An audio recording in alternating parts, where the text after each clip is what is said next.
Welcome to Baiju's Exam Prep. Welcome to the second class for International Relations. Yesterday, being the first class, we covered some very important topics. We discussed few introductory concepts and we had started with India and its neighborhood. So, under India and its neighborhood, we had covered a part of India-Nepal relations. Essentially, we were talking about the Himalayan states, which are neighbors of India, that is starting with Nepal, and then we are going to discuss India and Bhutan. So we had completed almost half of the chapter. We had discussed how India-Nepal relations developed over the years. We spoke about various challenges and problems that we have faced in the last few years, especially the rise of anti-India sentiments with a pro-China tilt. This had become the biggest challenge for India in the last few years. Under leaders like KP Oli, India was accused of excessively interfering in Nepal's internal matters. And based on this, anti-India sentiments were strongly promoted. So Nepal has often played India against China. China also has been deeply interested in Nepal. So this remains a challenge for India even today. We still have several issues in the relationship, but apart from that, we do have close cooperation as well. Nepal remains a close partner for India, and we do have several initiatives that we take up together. So today, first we are going to understand why China is so interested in Nepal. What is the reason that China keeps interfering in Nepal? Let's discuss that first, and then we will cover the remaining topics and close this topic. So first, let's begin with China's role in Nepal. I want to give you an idea regarding China's interference in Nepal, what motivates China to do this, and based on that, we'll continue the discussion. See, Nepal is home to a lot of Tibetan refugees. As I discussed yesterday, China annexed Tibet in 1950. This was a forceful annexation. And since then, China has faced internal opposition. The Tibetan Buddhists, they rebelled against Chinese annexation, and it led to a crisis in Tibet in 1950s. In fact, in 1959, there was a Tibetan uprising that China crushed with force. So following these incidents from 1950 to 1959, there was a massive refugee crisis. The Tibetans fled the region and they sought asylum in India and in Nepal. So India and Nepal, they took the Tibetan refugees and they are settled both in India and Nepal. So China obviously looks at the Tibetan refugees as anti-national elements. China looks at the Tibetan refugees as a threat. It had opposed the sheltering of Tibetan refugees by India and Nepal. So China wants to keep a check on the activities of Tibetan refugees, both in India and Nepal. Later in India-China chapter, I'll explain how India has sheltered the Tibetan refugees. We have settled the Tibetan refugees in the country, and we have even allowed them to set up a parallel government in exile at Dharamshala in Himachal Pradesh. So China opposes these Tibetan political activities where they are seeking liberation from China. So China looks at them as anti-national elements, and it wants to keep a close surveillance, a close check on Tibetan activities. This is one prime motivation for China to constantly meddle in Nepal, because a number of refugees are settled in Nepal as well. Is that clear? Then apart from that, China wants to counter the Indian influence. Since India has been the traditional influence in Nepal, China wants to counter the Indian influence and upset the balance in the region. This is driven by China's five-finger policy. China's five-finger policy is what drives China to meddle in Nepal and in few other regions of the Himalayan states. See, the five-finger policy was brought out by Mao Zedong. Mao Zedong, the founder of modern China, the PRC, right? Mao Zedong was the leader of the Chinese Communist Party.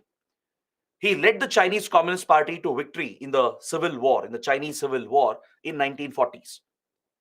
In 1949, when the People's Republic of China was established, it was established under the leadership of Mao Zedong. He led a rebellion. He led a rebellion of the Chinese Communist Party, and the Communist Party won the Civil War, following which modern Chinese state was established. The PRC was established. And Mao Zedong has always advocated aggressive expansionism to cement China's position since then. To establish China as a dominant power and to restore China's ancient glory, Mao Zedong always believed that China should be aggressive, that China should focus on expanding its territory. And one of the prized assets for China was Tibet. So after annexing Tibet, Mao Zedong came out with a strategy. He said that if Tibet is like the palm of your hand, then Tibet has 5 fingers or 5 extensions.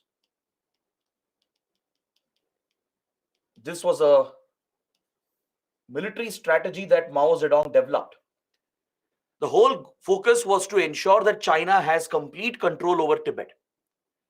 As there was a rebellion in Tibet following the annexation, Mao Zedong said that if China has to control Tibet, then China has to meddle, interfere in the 5 fingers, 5 extensions of Tibet. Now imagine the palm of your hand. Imagine this to be Tibet. According to Mao Zedong's policy, Tibet has 5 fingers or 5 extensions. And these 5 extensions are nothing but Ladakh, Nepal, Sikkim, Bhutan, and Arunachal Pradesh. So Mao Zedong identified that Tibet has 5 extended areas, the 5 extensions of Tibet. So he said, as long as China meddles in the 5 extensions, in the 5 fingers, and keeps them destabilized, then Tibet will firmly remain with China. It will remain under Chinese control. So as part of the 5-finger policy, China has always sought to destabilize the 5 extensions of Tibet. That is what explains China's interference in Arunachal Pradesh, in Ladakh, in Sikkim, in Nepal and Bhutan. Is that clear? So these are the reasons why China keeps meddling in the country. It wants to undermine the Indian influence. It wants to firmly keep Tibet under its control, and it wants to keep a check on Tibetan activities. So kindly understand this analysis. It's a very, very important argument because this will come up later as well. Under India-China, this discussion will come up again. Is that clear? So now, let's talk about the border dispute between India and Nepal that was recently escalated by KP Oli. As I was explaining, KP Oli, he took up an anti-India position when he was the Prime Minister, and he deliberately started favoring China. He deliberately adopted a pro-China policy, giving more space and influence for China. So this undermined Indian influence. And one recent crisis that we faced in the relationship was the escalation of the border dispute. Even India and Nepal have a border dispute at 2 locations known as Kalapani and Susta. All right, please make a note of these locations. I'll show you the map as well. I'll explain what the dispute is all about. So at 2 locations along the India-Nepal border, that is at Kalapani and Susta, we have a standing border dispute. This dispute traces its origin to the Treaty of Sugauli that was signed in 1816 between British India and the Kingdom of Nepal. This is an issue which is almost 2 centuries old. Is that clear? It's a result of the Anglo-Nepalese War. When the British defeated the Kingdom of Nepal, right, they struck a treaty with the Kingdom of Nepal, which was the Treaty of Sugauli, signed in the year 1816. Through this treaty, the British gave autonomy to Nepal. They did not annex Nepal, as I explained yesterday. They developed the Himalayan states as a buffer state to protect British India. So they didn't annex Nepal completely. They didn't merge Nepal into the Indian colony. So Nepal was not part of British India. They kept Nepal separate and independent, gave Nepal its autonomy and independence, but in return expected complete loyalty from Nepal. So apart from granting autonomy, they settled the boundaries as well between British India and the then Kingdom of Nepal. Through the Treaty of Sugauli, the boundaries between British India and Nepal was drawn. So while drawing this boundary, certain mistakes were made. Again, you can see that it's a result of colonial blunders. Remember, yesterday I was explaining how most of the problems in South Asia today can be traced back to a colonial origin. The India-Nepal boundary dispute is a result of such colonial mistakes and colonial policies, which has an impact even today. So the dispute we have at Kalapani and Susta has remained for more than 2 centuries.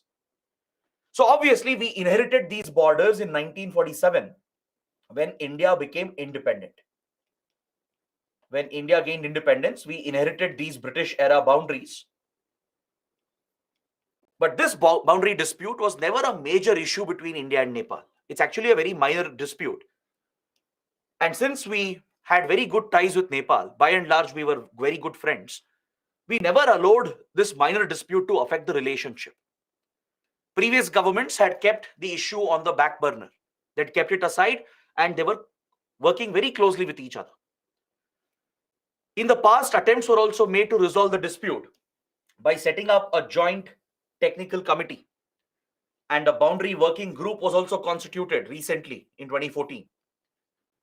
So these technical committees, these working groups, they came out with some recommendations on how the boundary issue can be resolved.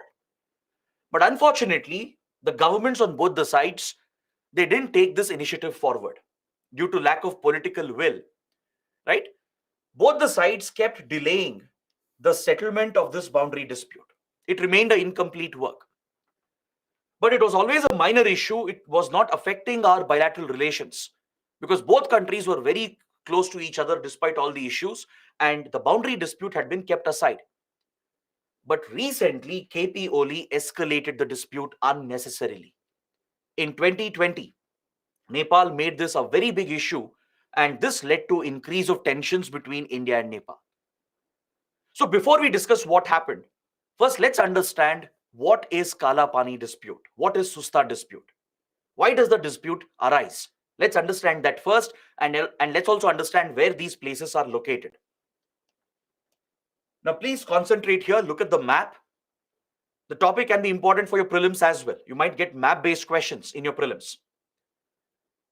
Kalapani is a disputed region which has been part of the Pithoragarh district in Uttarakhand. Since 1947, it has remained under Indian control. It has remained under India's administrative control. It's been part of Uttarakhand. It's part of the border district, the Pithoragarh district. All right, you can see the India-Nepal boundary here. This is actually a tri-junction point. India and Nepal, they meet with China. You can see the strategic Lipulekh pass over here, which marks the tri-junction point. This is where India, Nepal, and China meet. Lipulekh Pass has a lot of strategic value and cultural and economic value since ancient times. It has been a connection between India and Tibet. It's been a route through which Buddhism has traveled towards Tibet and China. It's been a trading route as well since ancient medieval times. And it's a preferred route for Kailash Manasarovar Yatra. Mount Kailash, which is a sacred Hindu pilgrimage site, it's located in China, in Tibet. And one of the routes to reach Mount Kailash and Lake Manasarovar, Rakshasthal, these are sacred places in Hinduism. One of the routes to reach these pilgrimage sites is through the Lipulekh Pass. Every year, India's Ministry of External Affairs organizes the Kailash Manasarovar Yatra. One of the routes for the Kailash Manasarovar Yatra is through Lipulekh Pass near Uttarakhand-Nepal border. The other route is via Nathula Pass. That is via Sikkim. In Sikkim, you have the Nathula Pass, which connects with Tibet. That is a more preferred route. The Nathula route has been a more easier route for the pilgrims because there is a road that is available. There is a ready road that connects Sikkim with Tibet, and it was a more easier route for pilgrims to travel, even though it was a longer route. The Nathula route is actually very long. It takes more time, but because of the presence of a good road, it was easier for the pilgrims to travel. That has been a preferred route for Kailash Manasarovar Yatra. But recently, India tried to build a strategic road near Lipulekh Pass to create an alternate route for Mount Kailash. We built the Darchula Lipulekh road. Can you see Darchula over here? Darchula is in Uttarakhand, again in the Kalapani region itself. This whole region is the Kalapani region. So from Darchula to Lipulekh, India built a strategic road. India's Border Roads Organization recently built this strategic road, and it was inaugurated in 2020. This road will help the Indian Armed Forces. It will help the Indian Army to quickly mobilize troops, if required, towards the Chinese border. At Lipulekh, we even have a border meeting point between Indian Army and the Chinese PLA. If there are any border issues, to discuss and resolve the boundary issue, we have a border meeting point where Indian Army can interact and meet with the Chinese People's Liberation Army. So Lipulekh has a lot of strategic military significance as well. And historically, culturally, it has a lot of significance. So India built this strategic road from Darchula to Lipulekh that will help in the faster mobilization of Indian troops. It's an all-weather road that we have built. Plus, it will help the pilgrims as well, who are trying to reach Mount Kailash. This will be a faster route. Because before this road was built, for pilgrims, it was very difficult to access Mount Kailash through Lipulekh because they had to trek through very difficult terrain. That's why Nathula route was preferred, which was easier as a road was built. Even though it was a longer route, Nathula route was being used for Kailash Manasarovar Yatra. So with India's border infrastructure improving, we saw this retaliation from China and Nepal. There is a link to all of this. All right. Now let's see what exactly is the boundary issue. What is the claim of India? What is the claim of Nepal? As I told you, this issue dates back to 1816. It's a 200 plus year issue originating from the Sugauli Treaty of 1816. Now the problem was the British, they made a mistake. The mistake was they used the Kali River as a reference to draw the boundary. They used the Kali River, which is part of the Gangetic system, right? It's a transboundary river, by the way, between India and Nepal. India and Nepal share many transboundary rivers as part of the Ganga river system. So the Kali River, which flows down from Nepal to India, is a major river here. And this river was used as a reference point to draw the boundary between British India and the then Kingdom of Nepal. But the problem was the treaty does not specifically mention which branch of the Kali marks the boundary. There is a difference here in how India and Nepal interpret the treaty. Even though we inherited these boundaries from the British era, after 1947, there is no clarity between India and Nepal as to which branch of the Kali has been referred to in the treaty. According to India's interpretation, according to India, the easternmost branch of Kali should mark the boundary. That is India's interpretation, which means Kalapani will fall under Indian control. But Nepal has the opposite interpretation. Nepal has claimed that the westernmost branch of Kali should mark the boundary, which means Kalapani would fall into Nepal's territory. So it's about the difference in interpretation of the treaty, because the treaty is not giving clarity for both the sides. This was a result of the haphazard partitions that were done by the British. So when the Treaty of Sugauli was signed and the boundaries were drawn between Kingdom of Nepal and British India, enough clarity was not provided, and just a vague reference was made to Kali River as the boundary. But now, after 1947, the question came up as to which branch of the Kali marks the boundary. India's version is that easternmost branch of Kali should be the boundary, which means Kalapani is part of Indian territory. So India has retained control of Kalapani since 1947. But Nepal challenges this. Nepal says that westernmost branch of Kali should be the boundary, which means Kalapani should fall under Nepal. But however, this entire issue was a minor issue. Both the countries had actually kept it aside for 70 years. It had never affected the relationship because in general, we had good relations between each other.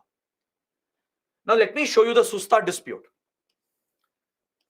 Susta is located along the Nepal-Bihar border. If Kalapani is located along Nepal-Uttarakhand border, Susta is along Nepal-Bihar border.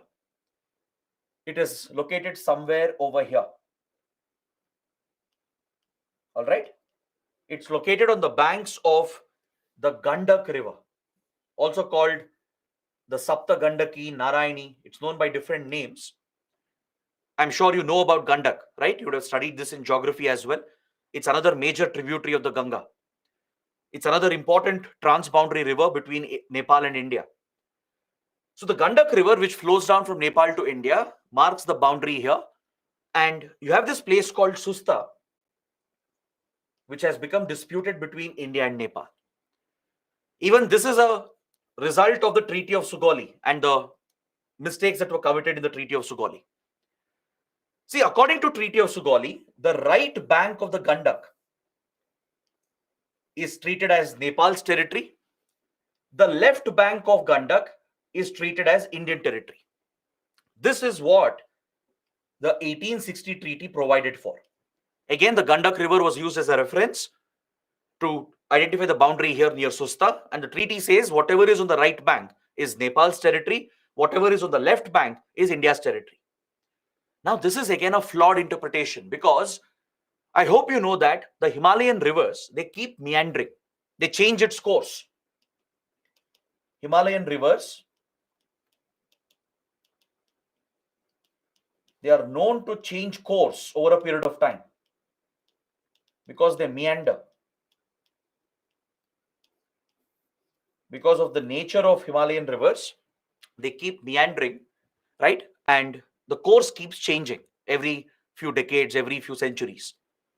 Now, it's almost been 200 years since this treaty was put in place. So obviously, the course of the Gandak River has changed. So as a result, there is confusion between India and Nepal as to whom does Susta belong? Whom does it belong to? Does it belong to India or Nepal? And both countries have a different interpretation. Now, the course of Gandak River has changed in such a way that the river banks have become interchanged. So essentially, if you go by the 1816 treaty, Susta should entirely belong to India. If you go according to the treaty's interpretation, that's what India supports, right? India's stand is that we should abide by the terms of the treaty, and as per the divisions of the banks, Susta should belong to India. But Nepal challenges this because the course of the river has changed, and Nepal says that cannot be a reason for losing sovereignty over Susta. Right? So this is again a difference in interpretation of the treaty. The treaty lacks clarity. See, it's an age-old practice where rivers were used as reference points for drawing boundaries. In medieval times, that is when rivers were being used as boundaries. But this cannot hold good in modern times. In modern times, you need technical surveys, ground-level surveys to be conducted, consultation to be held with both sides and both people, and then boundaries have to be drawn. But this careful exercise was never conducted by the British.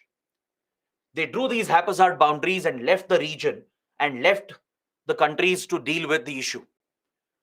So Susta issue also has existed from 1947, but it was never a major issue again. Since India and Nepal were good friends, we both needed each other, right? We never made these boundary issues a big dispute in the relationship. But it was only recently in 2019, 2020 that we saw an escalation of this border dispute. In fact, when I used to teach these classes before 2018, I would just mention the boundary dispute, that we have a old boundary dispute at Kalapani and Susta. It's not a major dispute. It's a minor issue. I would just show the location and move on. I wouldn't spend so much time on this topic. It was such a small minor issue in the relationship. But now it has become a major topic of discussion for our exam because we saw a major escalation recently. Is that clear? So that is what you should understand. In 2019, if you guys remember, India published its new political map because some changes had happened in Jammu and Kashmir. The special status of J&K had been revoked and Jammu and Kashmir was reorganized. The state of J&K was reorganized into 2 union territories.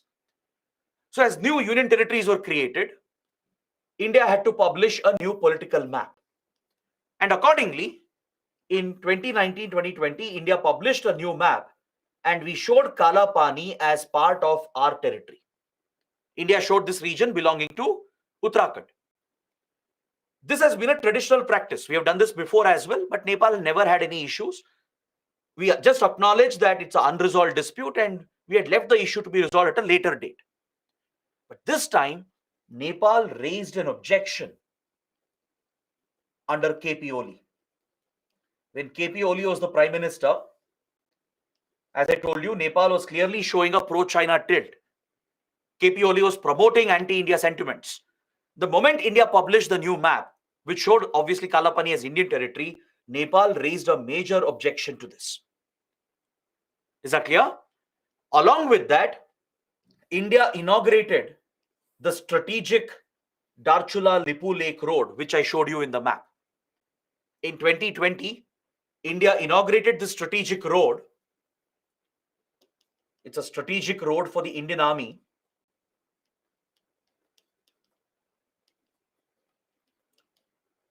Because it will help in quick mobilization of troops. By using the road, India can quickly deploy troops and equipment right next to the Chinese border near Lipulekh Pass. Essentially, our military preparedness has improved. Our border infrastructure has improved. It will facilitate the Kailash Manas Sarovar Yatra as well by creating a shorter route compared to the longer Nathula route.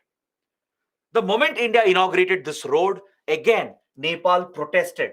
Nepal raised an objection and it went one step ahead and carried out a constitutional amendment. Under KP Oli, a constitutional amendment was done to Nepal's constitution to bring out a new map of Nepal that showed Kalapani and even Susta as Nepal's territories.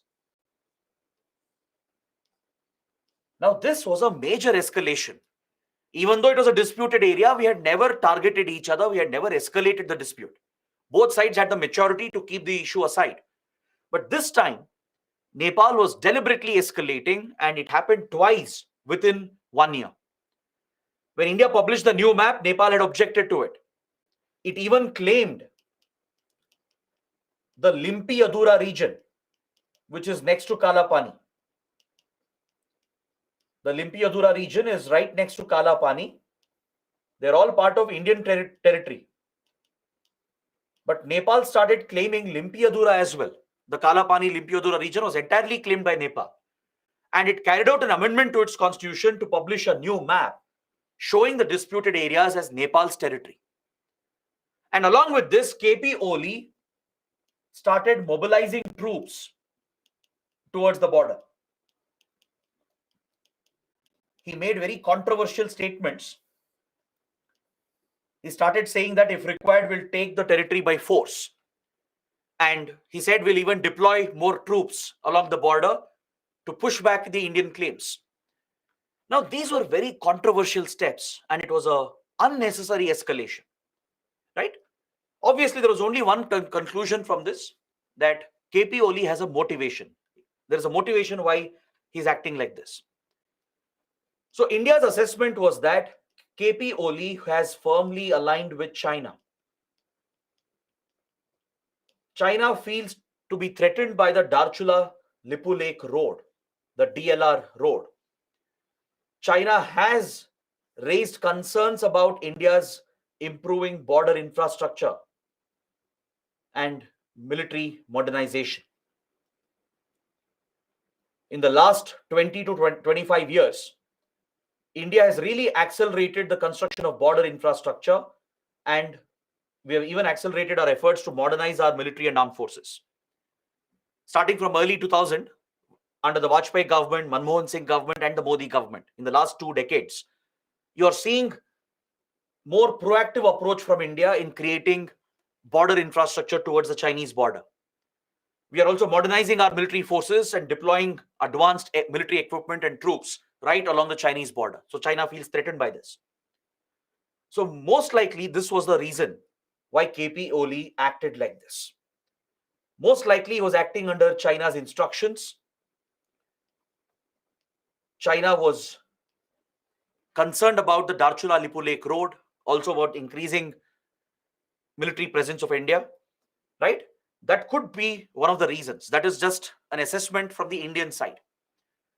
So one thing is very clear, KP Oli had clearly taken an anti-India position.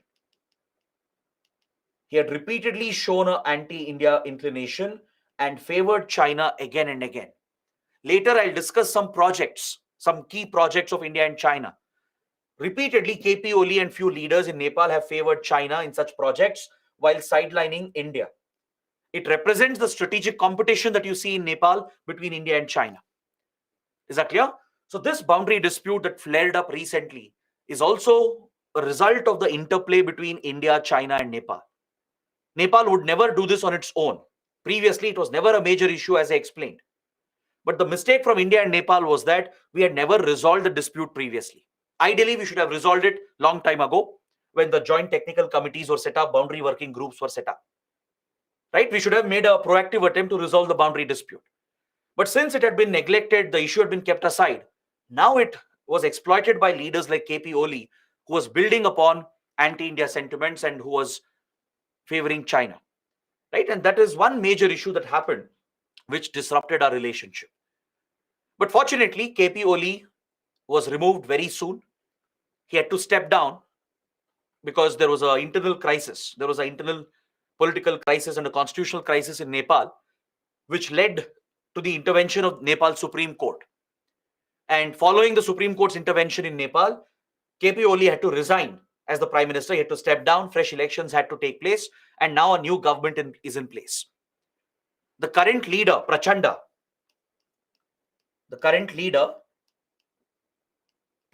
or Pushpa Kamal Dahal, he is seen as a more balanced leader. He is the leader of the Communist Party of Nepal. He is leader of the Maoist party, which had fought the civil war back in 1990s. But India has good relations with Prachanda. After India negotiated a settlement for the Maoist conflict, remember, I told you India mediated a peace agreement, the 12-point peace agreement between the government of Nepal and the Maoist rebels in 2006. So we have good relations with Prachanda. So his party, the Maoist party, won the latest elections, and Prachanda is striking a better balance between China and India. This remains a constant challenge for us, not just in Nepal, but across the region. You will see this in all the neighboring countries, across the Indian Ocean, the Pacific region. You will see this constant competition between India and China. As rising Asian powers, both are competing for influence. So you see this competition in Sri Lanka, in Bangladesh, in Maldives, right? In Myanmar. So in all the major countries in the region, there is this competition between India and China. So see, we don't expect our neighbors to not have relations with China. We can never say that. They are sovereign countries. They have every right to maintain ties with any country they want. Our concern is we don't want governments to be unnecessarily hostile to India. We don't want governments like KP Sharma Oli, which was deliberately favoring China against India. That is where India has a problem. That is where India raises a concern, right? All we want from them is a balanced relationship. Let them have ties with China. Nothing wrong with that. Let them take investments, but protect India's core interests. Protect our core security and strategic interests, and don't allow China to threaten our interests. That is what we want. But unfortunately, some governments in our neighborhood, they play India versus China. They exploit this for their political gains. They deliberately favor China sometimes to get advantages from India. And they get closer to India to get advantages from China. So by playing both the sides, certain leaders and parties and governments have benefited from this. And this remains a challenge for us across the region. Is that clear? But now that KP Oli stepped down and there is a better government in place, it's trying to strike a balance between the two powers. Our relations have again started improving in the last 2 years. Since 2022, we are again seeing an improvement. At the end of the chapter, I'll discuss the recent visits, the recent agreements. So you will see what kind of improvements have happened in the bilateral relationship. Is that clear? So the border dispute is a very, very important topic. Now, coming to the next issue, we have to understand the border security challenges faced by India. India faces a major border security challenge along the open India-Nepal border. We studied yesterday that India-Nepal have an open border. There are no hard border controls.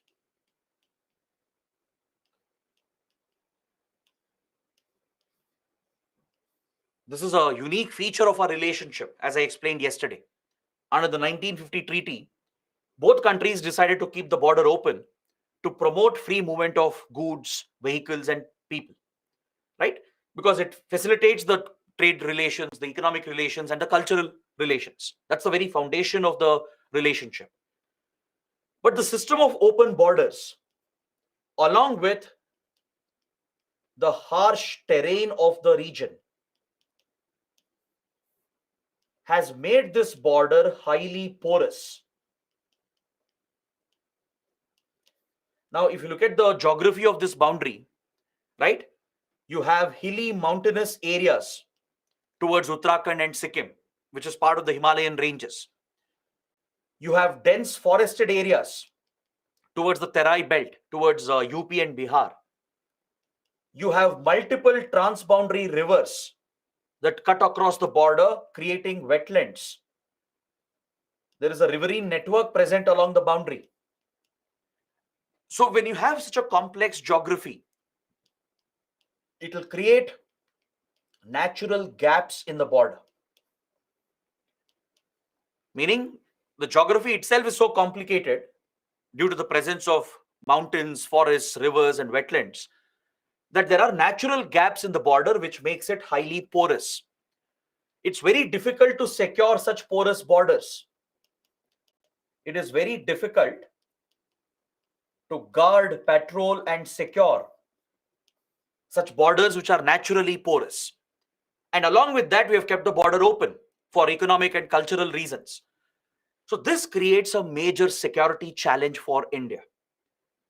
We have seen that this border has been misused by various criminal organizations, organized criminal outfits that engage in drug trafficking, human trafficking, arms trafficking.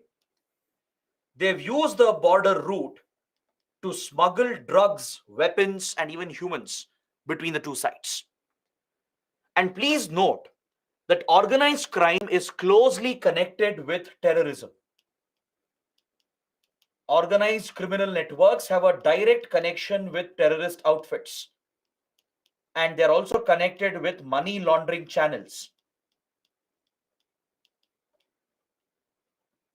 There is a direct connection between organized crime, money laundering, and terror financing. The three are connected. You'll understand more about this in internal security. We have separate chapters for these topics in internal security. So there you'll understand the more details about this. How organized crime, like drug trafficking, arms trafficking, how is it connected to terrorism and money laundering? But for IR, for international relations, just understand that there is a linkage, that is enough. In internal security, we'll get into the complete details of this. So there exists this direct connection between terrorism and insurgency, organized crime, and money laundering. So wherever organized crime is prevalent, in those areas, terrorism could also be present. It creates a a safe haven, a fertile ground for terrorists to flourish. They'll have easy access to drugs, weapons, and money, and they can even find a safe haven to hide. That is exactly the challenge India has faced. See, Nepal is not the problem here. Nepal has not sponsored terrorism against India. The problem is the other neighbor of India, which is Pakistan. Pakistan has misused the route. It has misused the border to create security challenges for India, especially in the 1990s and early 2000. During this period, Pakistan was using Nepal for its covert operations against India. Pakistan's intelligence agency, the ISI, had conveniently used Nepal as a staging ground, as a safe haven to infiltrate spies and terrorists into India. All right, many major attacks against India have happened through the Nepal route. You guys might have heard about the IC-814 hijacking incident of 1999. It was one of the biggest terror attacks faced by India. For those who don't know, I'll just give you a brief summary about this hijacking. It's a major event in India-Pakistan relations. In the year 1999, it was December 1999, the last week of December, we were about to enter the new millennium. A Air India flight from Nepal to India. Back then it was Indian Airlines, right? So from Nepal to India, there was this Air India flight that was coming, which was IC-814.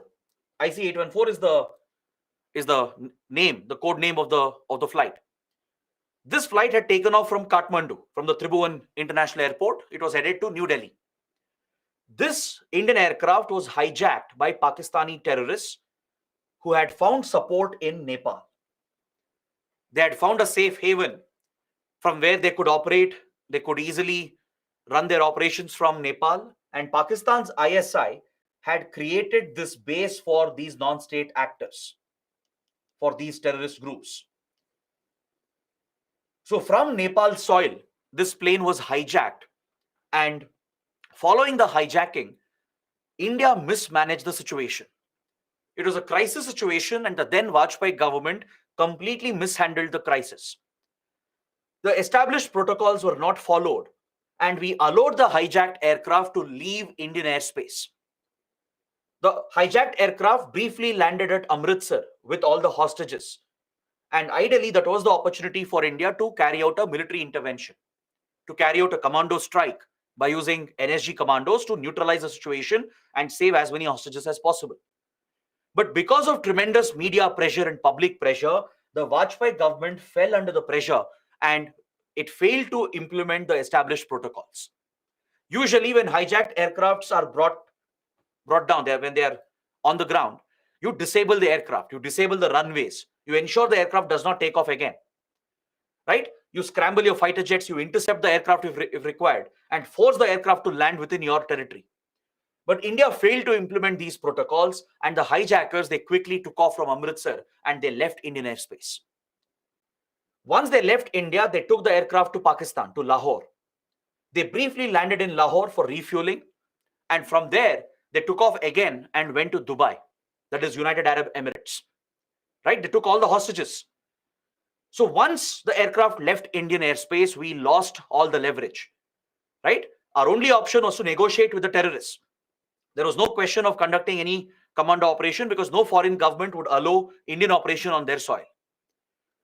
So India's only option was to negotiate with the terrorists and agree to their demands. From Dubai, the hijackers, they released some passengers, they released few women and children. And after that, they took off again and landed in Kandahar. And where is Kandahar? Kandahar is in Afghanistan. And back in 1999, Afghanistan was ruled by the Taliban. India had no relations with Taliban. We had cut off all ties with Afghanistan when Taliban took over in 1996. We had branded Taliban as a terrorist organization because of its links with terror groups, and we knew that Taliban is a puppet of Pakistan's ISI. The Taliban had sheltered anti-India terrorist groups in Afghanistan.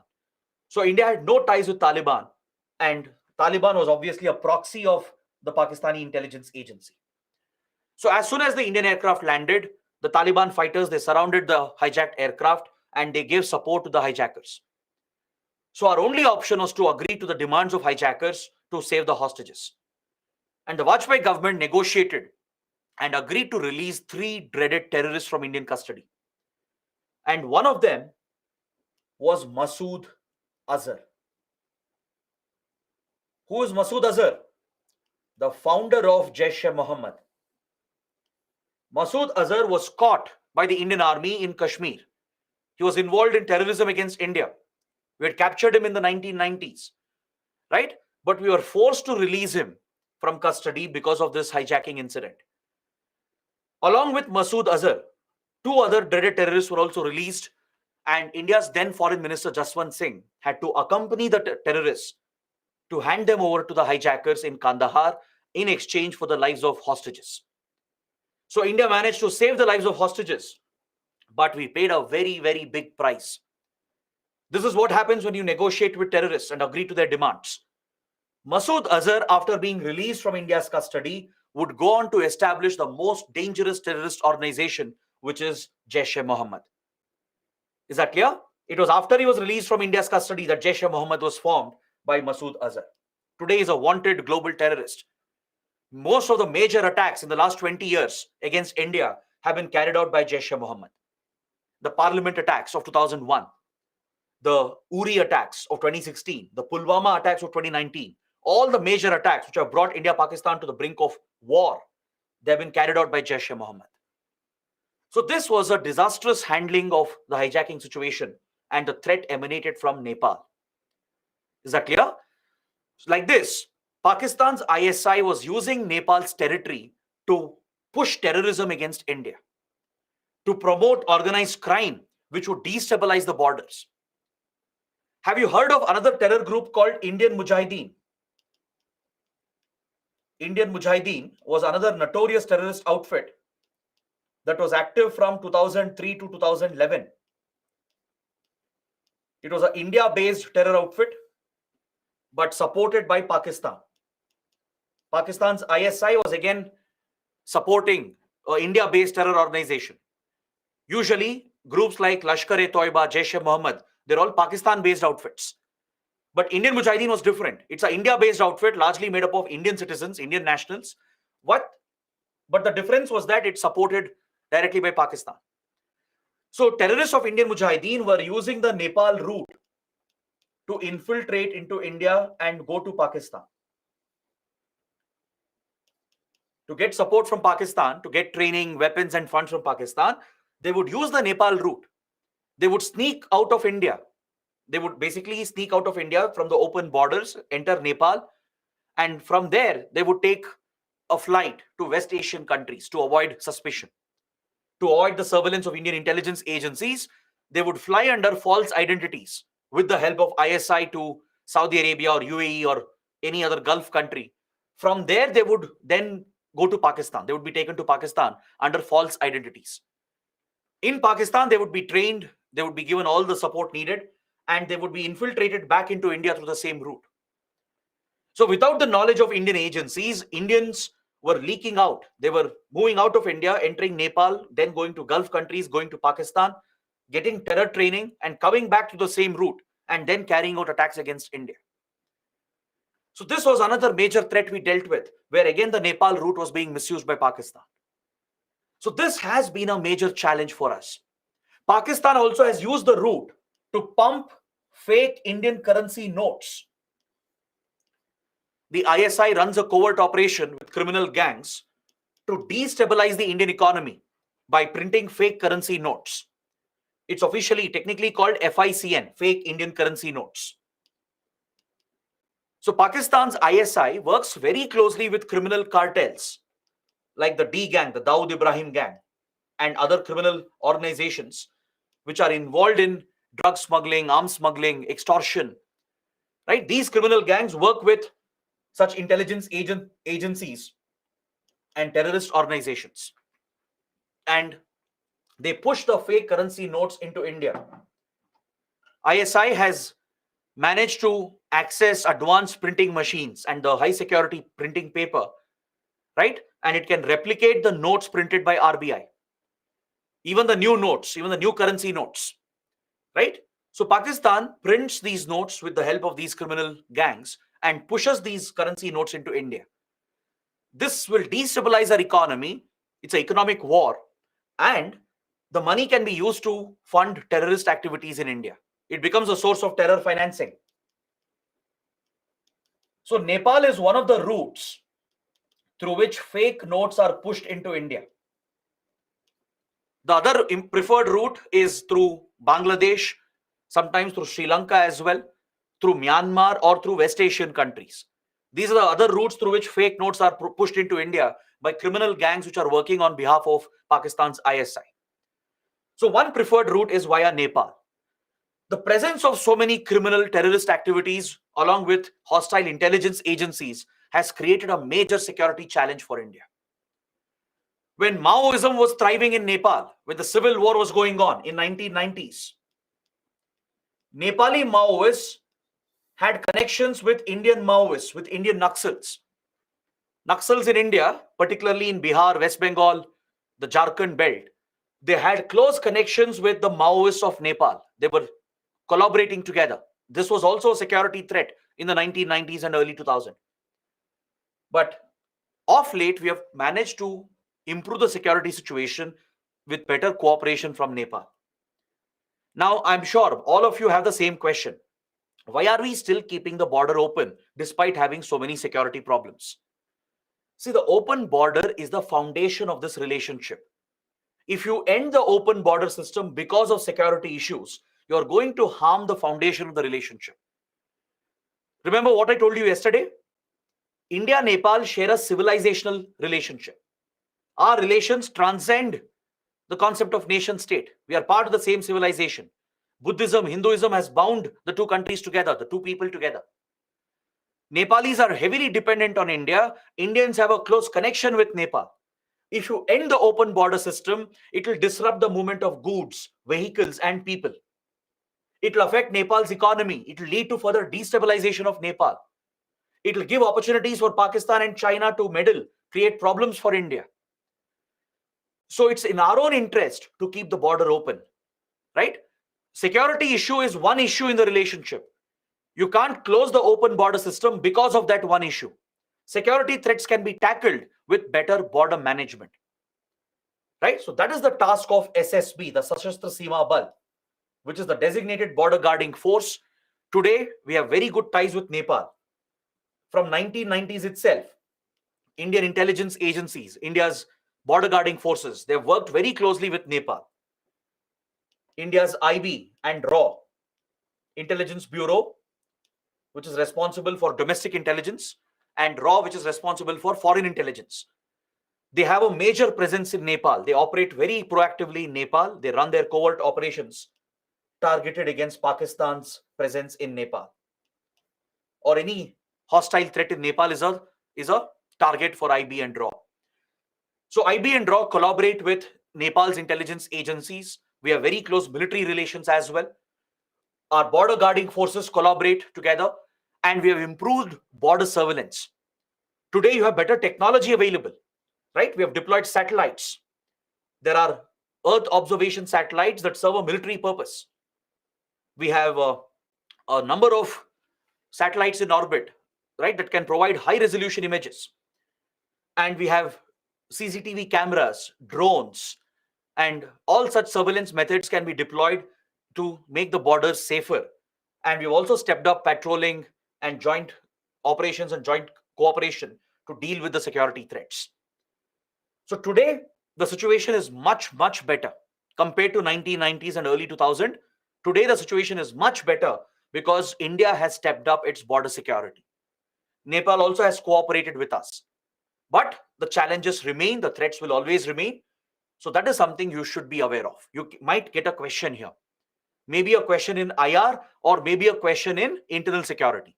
But you should know these security challenges that are present and how India has been affected and what can be done to deal with them. With better surveillance, with better technology, with better patrolling, you can secure your borders.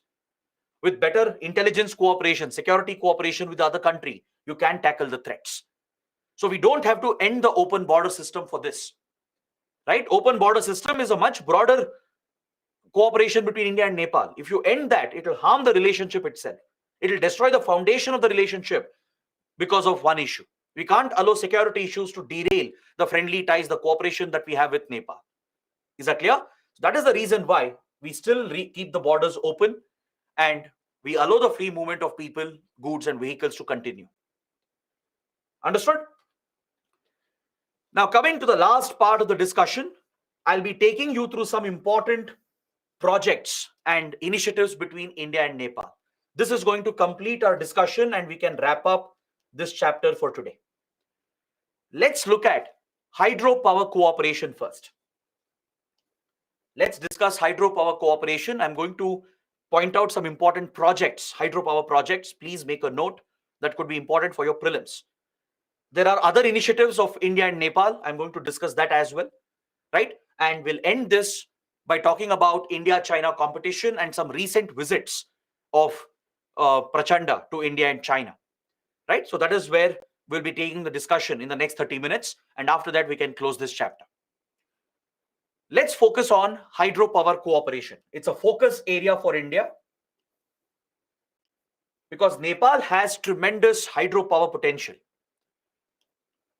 As it is located in the Himalayan region, right? It has tremendous hydropower potential. Any Himalayan state for that matter, be it Arunachal Pradesh, be it Uttarakhand of India, be it Sikkim, or be it countries like Nepal and Bhutan, they all have tremendous hydropower potential because these are perennial rivers. Meaning they are fed throughout the year. They're not dependent on monsoon rainfall. They're fed by the glaciers, the Himalayan glaciers. The melting of the snow, the melting of the Himalayan glaciers is what feeds these transboundary rivers from Nepal to India. Is that clear? And they're fast flowing rivers. They have a very high flow of water.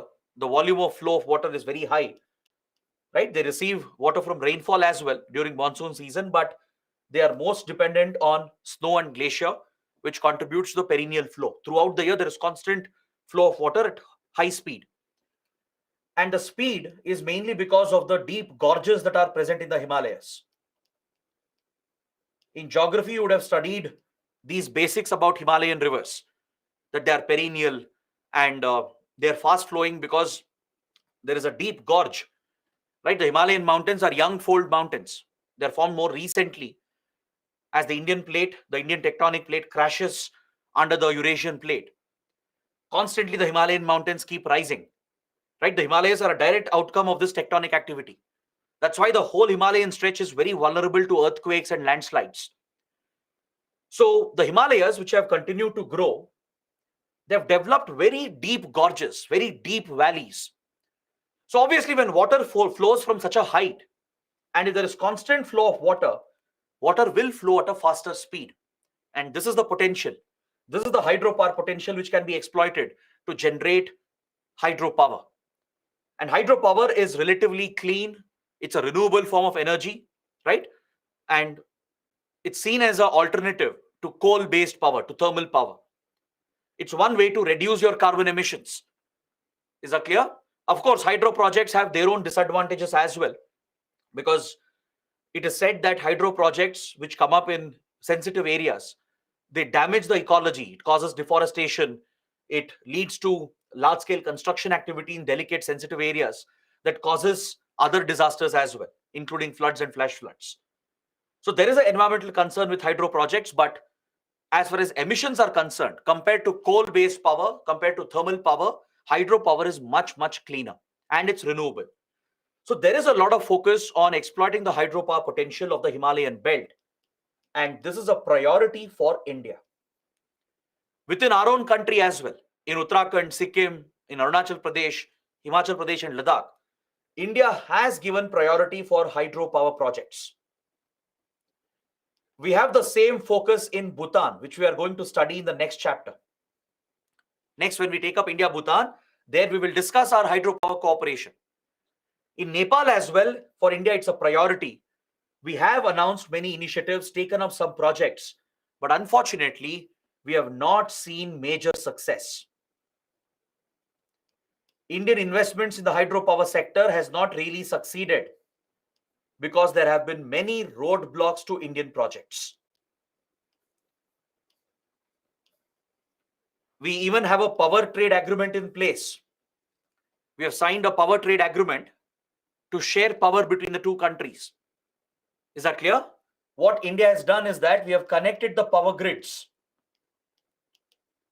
and we move electricity from Bhutan to India to Bangladesh to Nepal. These four countries, they are part of a power sharing arrangement. Bhutan generates a lot of hydropower. It has surplus electricity. So Bhutan can export the electricity. India also has its own capabilities. But Nepal faces a big deficit. Even Bangladesh faces a deficit. So we have interconnected the power grids to share electricity between these four countries. India is the leader of this initiative, this power sharing initiative. We take the surplus from Bhutan. We use that for our own purpose as well, because even India has a deficiency sometimes. And we re-export the electricity to Bangladesh and Nepal to meet their energy demands. So this power sharing arrangement has also been created where our power grids are interconnected. The grids of India, Bangladesh, Nepal, and Bhutan are interconnected. So hydropower projects are a priority for India. We have proposed many projects, made some investments as well, completed few, but we haven't seen major success because there have been a lot of obstacles and hurdles. See, first of all, building these projects is challenging. It's a engineering challenge because technically it's very complex to execute these projects. Because of the complex geography and the terrain, in such steep slopes in forested areas of the Himalayas, it's very difficult to execute these projects, right? To move the construction equipment and to carry out the construction, to make them earthquake proof, it's going to be a very big technical engineering challenge. So we have faced few hurdles there. Apart from that, there have been some delays on India's part in funding. There have been some funding delays as well previously. That is, we have made commitments and promises, but we have not been able to fulfill the payments on time. We have not been able to arrange the funds on time. So this is the problem on the Indian side. We have made promises and commitments, but because of the technical engineering challenges involved, the complexity of the project, and due to some funding issues, many projects have been derailed. Apart from that, in Nepal, we have faced problems. There have been local protests against Indian projects on environmental grounds. The local people have opposed these Indian projects largely on environmental grounds. But India has reasons to believe that these protests are sponsored by few anti-India politicians who are closer to China. India has a valid reason to believe that Indian hydro projects in Nepal have been targeted by Chinese intelligence. Apparently, China might be behind sponsoring some of these local protests on environmental grounds. By raising environmental issues and social issues, there has been local opposition which has been supported by few anti-India Nepali politicians. India's suspicion is that these Nepali politicians are working for China. They might be sponsored by China to derail Indian projects. Because China has seen a lot of success in the hydropower sector. China has successfully executed more hydro projects than India and Nepal, right? Even though India started out earlier, we have faced many issues. There is a mistake on our part as well. That is, technically we have faced challenges. Funding issues have been there. There have been delays in construction from the Indian side. But other than that, the local protest, the lack of support has been a problem. And we believe that anti-India politicians in Nepal have a role to play. And China could be behind sponsoring these protests to derail the hydro projects. So we have made it a big priority and we are trying to correct this approach. And recently we have signed many new agreements to fast track the hydro projects in Nepal. Right? If we are able to overcome these challenges, it can tremendously benefit both India and Nepal. Nepal can become energy self-sufficient. It could drive Nepal's economic growth. Right now, Nepal is a backward country. It could help India as well. We can take the surplus electricity and export it to other countries, right? So there are a lot of mutual benefits, and hence hydropower cooperation becomes an important topic. Now, please make a note of some of the projects that India has already implemented. I've given the list of some important hydro projects which have been implemented by India with Indian assistance. Just remember the names for your prelims: Pokhara, Trisuli, Western Gandak, Devi Ghat. All right, you don't have to by heart this again, just have a fair idea, because if in prelims, if there is a mention of these projects, you can identify that it's related to India-Nepal relations. You should just know where it is located. It's in Nepal, right? Just the basic details are enough. So these are projects which we have completed. They are implemented by India. There are many more projected projects or proposed projects. They are the ones in the pipeline. For example, the Pancheshwar multi-purpose project. It's a very, very important initiative. This project was proposed back in 1960s, 1970s. It's pending from almost 50 plus years. The Pancheshwar project will come up on the Mahakali River, or also called the Kali River, which we were discussing earlier regarding the Kalapani dispute. It's proposed to be a joint project in the disputed Kalapani region. All right. This is where the project is proposed, right along the India-Nepal border in the Kalapani region itself, right next to the Kalapani region here on the Mahakali or the Kali River. But this project has faced delays mainly because of the border dispute. The border dispute has become an issue, but it's supposed to be a joint project which will benefit both the countries. Both India and Nepal will benefit from this. It's a multi-purpose project. It will help in irrigation, flood control, providing water for drinking purposes, and even for irrigation and hydropower. It's a multi-purpose project. It will contain a hydropower plant. It will provide water for irrigation, drinking, flood management, etc. So this key project is pending from a long time. It's going to be one of the largest hydro projects. It's one of the biggest hydro projects India has ever conceived. So this joint multi-purpose hydro project is pending for many, many years because of the boundary dispute and other technical financial challenges that we have faced. So this is one of the projects which is in the pipeline. Then you have Saptakosi project on the Kosi River, the Arun 3 hydro project, Upper Karnali, Raghugat. These are some major projects that are proposed which are in the pipeline. So just remember the names and, if possible, the rivers on which they are being built. And please know that they are connected to India-Nepal relations. Those basic details are enough for your prelims. For mains, you don't have to by heart the names. Maybe if you can remember Pancheshwar and maybe some major projects like that, it's enough. You don't have to by heart all the projects. From prelims point of view, just know on which river is it coming up, where is it located. It's connected to India-Nepal relations. Just those basic details are enough. Understood?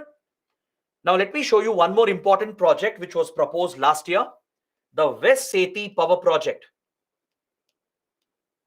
Last year, India and Nepal have signed a key agreement to take up the West Seti hydropower project on the Seti River. You can see here in the map, the Seti River is also part of the Ganga River system. So here the West Seti Dam has been proposed. It's a project which will be taken up by India. India will fund and construct the project, and it's supposed to benefit Nepal and as well as India. This is another major project which is in the news. So remember two projects at least, Pancheshwar and West Seti Power Project. These two are more important. The rest, just be familiar with them. Is that clear? Now let's talk about a very important connectivity initiative. India and Nepal are part of a connectivity project called the BBIN corridor. The BBIN corridor stands for Bangladesh, Bhutan, India, Nepal corridor. BBIN, Bangladesh, Bhutan, India, Nepal. This corridor seeks to connect the four countries. It will mainly provide port access to the landlocked countries of Nepal and Bhutan. The objective here is to connect the landlocked countries of Nepal and Bhutan to the ports of India and Bangladesh. India, Bangladesh have major seaports that face the Bay of Bengal. And yesterday we understood that Nepal is a landlocked country. Similarly, Bhutan is a landlocked country, and this is a big disadvantage for them.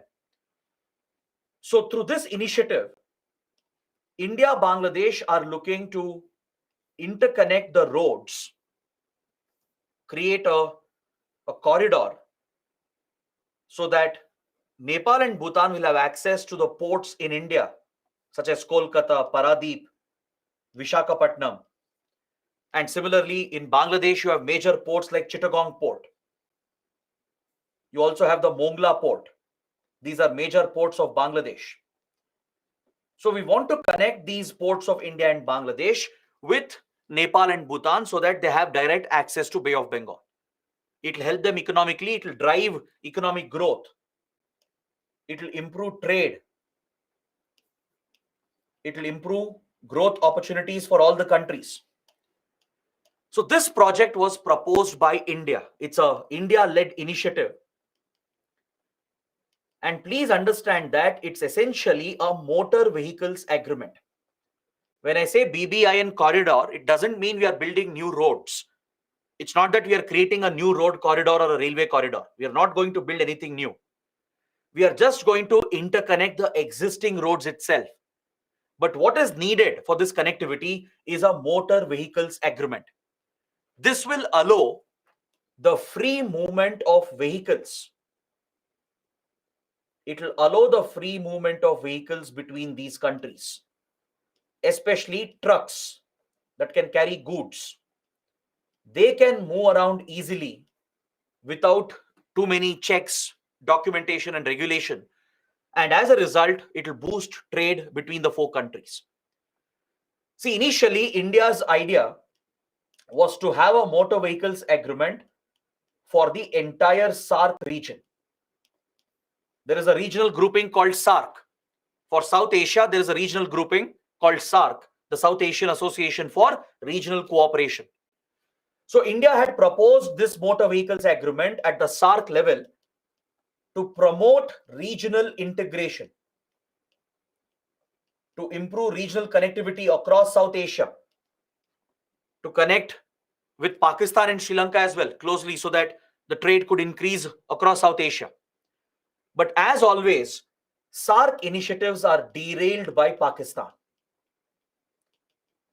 Pakistan has always targeted Indian initiatives, Indian projects at the SAARC. India-Pakistan tensions have affected the functioning of SAARC grouping. Pakistan has objected, blocked, and derailed Indian initiatives again and again at the SAARC grouping. So when India proposed the motor vehicles agreement, Pakistan again objected to it, and India was frustrated by Pakistan's intervention. So what India did, we cancelled this motor vehicles agreement with SAARC. We dropped this idea because Pakistan was being a big problem. And instead, we proposed a sub-regional arrangement, a sub-regional corridor called the BBIN corridor. India launched this as a major initiative from 2015, as Pakistan was repeatedly blocking our efforts at the SAARC grouping. Is that clear? So BBIN corridor is essentially a motor vehicles agreement that will provide for free movement of goods and vehicles. But Bhutan was initially interested, the Bhutan's government was very interested in the project, but later it had to quit the initiative due to a certain reason, which I'll discuss in the next chapter. Bhutan unfortunately has not been able to join the initiative. Bhutan's government was very interested, but due to some other reason, Bhutan has not been able to join BBIN corridor. All right, in the next chapter, we will discuss why Bhutan has quit, why Bhutan has not been part of this corridor. But the other three countries, that is Bangladesh, India, Nepal, these three countries have signed the motor vehicles agreement and they are trying to operationalize this corridor. They're trying to make this operational. They're trying to operationalize this corridor, and we have signed the motor vehicles agreement. So even now it is referred to as BBIN corridor because we have kept the door open for Bhutan. Bhutan is welcome to join anytime it wants. Bhutan was interested initially when we proposed the idea in 2015, but due to some internal reasons, Bhutan has not been able to join. I'll not explain right now why. I'll explain that reason in the next chapter. We'll discuss Bhutan in the next chapter. So there we will understand why Bhutan has quit BBIN. So this is a very important connectivity project. It has great potential to improve trade and movement of goods and vehicles between these countries. Is that clear? So this is about the BBIN corridor. Please note down, it is funded by the Asian Development Bank. It's an important fact for your prelims. The ADB, Asian Development Bank, is funding this project. The whole focus is to provide for free movement of vehicles, people and goods by interconnecting the road corridors. Is that clear? So India, Bangladesh, Nepal have signed the agreement and they are trying to operationalize the corridor, but Bhutan has stayed out of it. Next, coming to cultural ties. What kind of cultural relations do we have between India and Nepal? There are two major initiatives that are part of India-Nepal relations. One is the Buddhist Circuit Initiative. Remember, yesterday we were talking about India's Buddhist diplomacy, how we leverage Buddhism in our diplomacy to gain influence in all Buddhist countries. In many Asian countries, Buddhism is widely popular even today, right? From Nepal to Sri Lanka to Bhutan, Myanmar, China to Japan, South Korea, even in Vietnam, Thailand, in Indonesia, Singapore. In all these countries, Buddhism is a widely popular religion, right? In many countries, it's a majority religion. And India is the birthplace of Buddhism.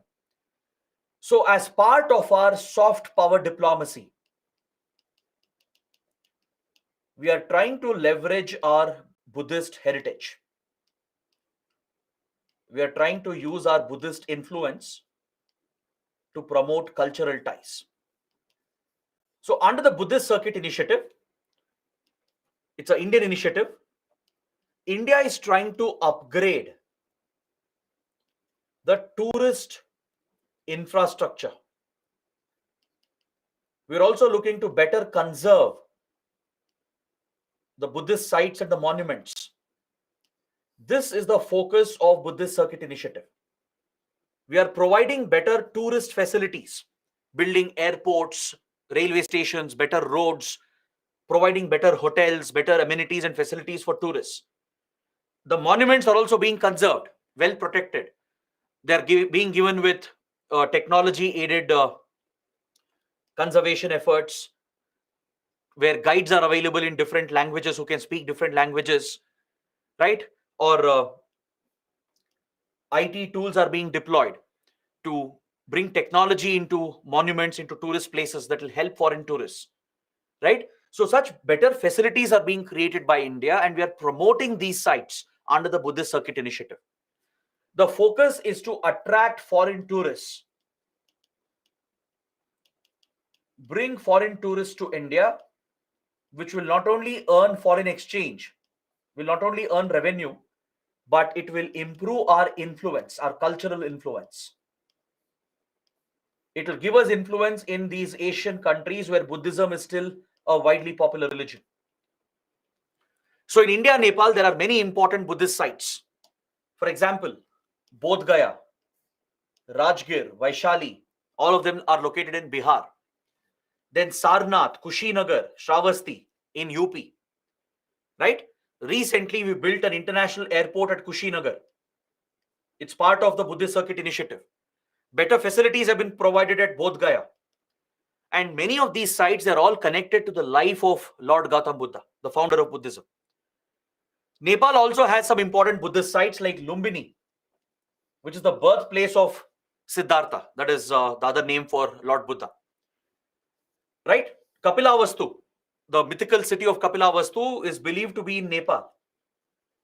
This is where it's believed that the relics of Buddha, the bone and ash fragments of Lord Buddha himself, is believed to be preserved at Kapilavastu. So there are such important pilgrimage sites present both in India and Nepal. Right? We have important Buddhist sites in Madhya Pradesh as well, in Odisha, and in other parts of the country. And we are trying to connect all these Buddhist sites. We are trying to provide for better transportation, better connectivity, better tourist facilities, better conservation of the monuments, so that we can revive tourism, earn foreign exchange, attract foreign tourists, and also gain influence in foreign countries. So Nepal is an integral part of this initiative. Is that clear? But we face a challenge here when China tried to take over the Lumbini project.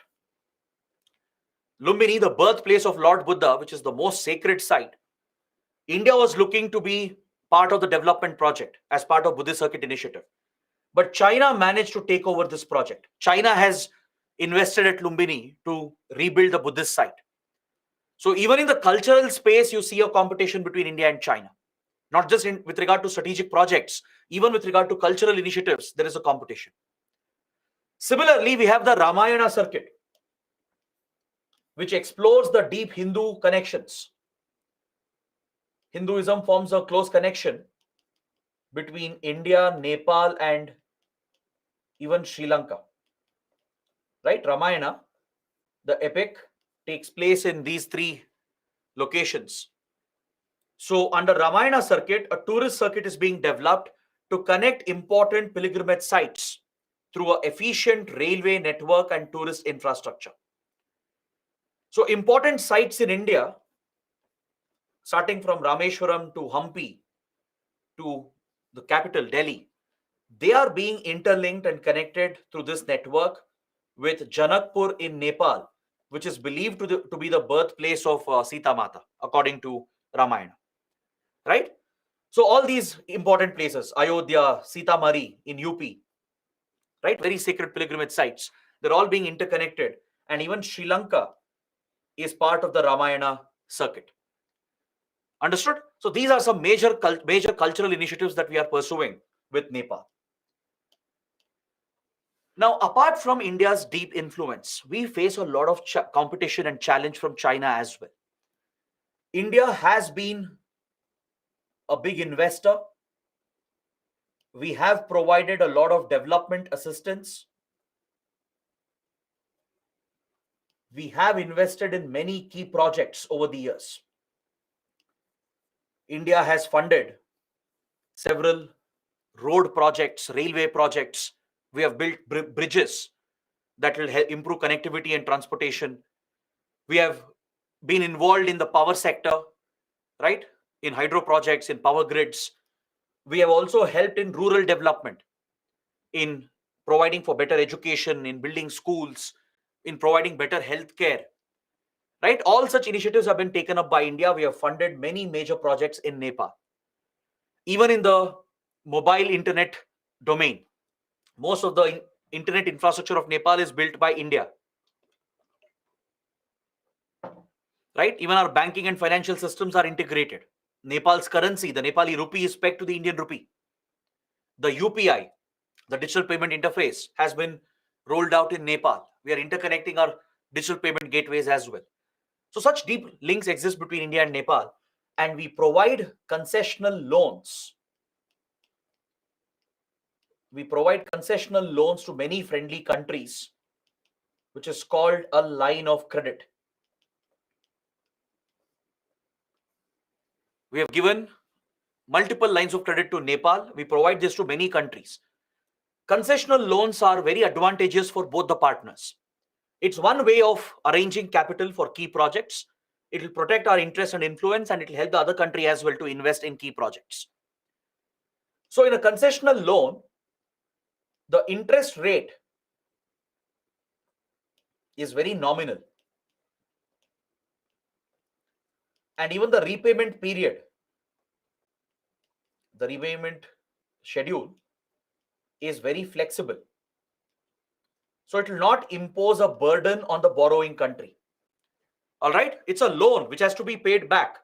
It's not donation. It's a loan. But it's a very flexible loan. The receiving country will pay a nominal interest and they get a flexible schedule to repay the loan. Now, some of you might ask, what will India gain from this?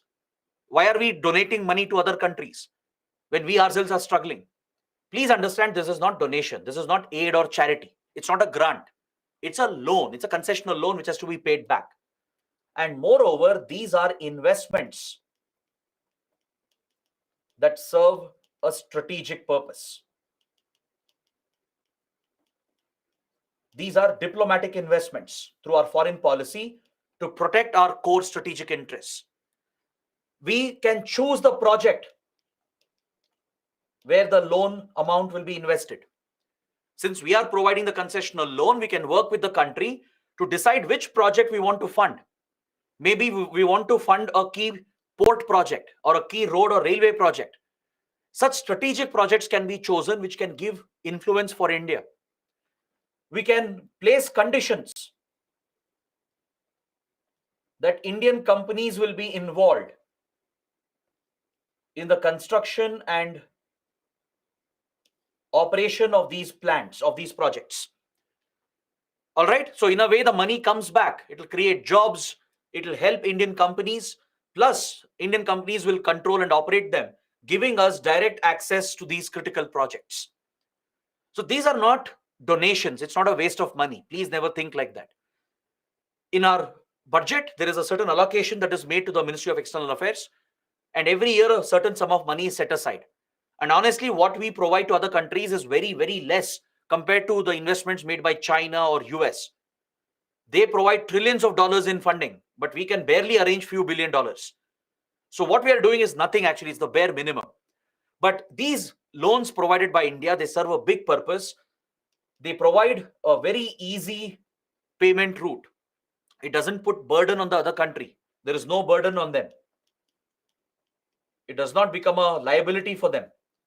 And we can gain because we can choose the kind of projects we are going to fund. We can get access and control over strategic projects that gives us influence, strategic influence in the other country. It will improve connectivity. It will create trade and economic opportunities, right? So India has been a major player in Nepal in many, many sectors, from education to healthcare to infrastructure, right? Across different sectors, India has been a major investor, and we also share very good defense relations as well. We have supplied weapons, we have trained their armed forces, we have joint military exercises as well. Now, I want you guys to take up a small assignment. Find out the name of the military exercise between India, Nepal, and China and Nepal. India and Nepal have a joint military exercise. Similarly, China and Nepal also have a joint military exercise. Find out the names of these military exercises. It could be important for your prelims. So take this as an assignment. Let me know tomorrow. Let's see how many of you can get it right. Now, even though India is a very influential country, even though we have made a lot of investments in Nepal and given a lot of development assistance, China has emerged as a major competition for India. China has become a major competitor. Today, China is pushing the Belt and Road Initiative, or the One Belt, One Road project, which is an ambitious connectivity project of China. And Nepal has joined the Belt and Road Initiative.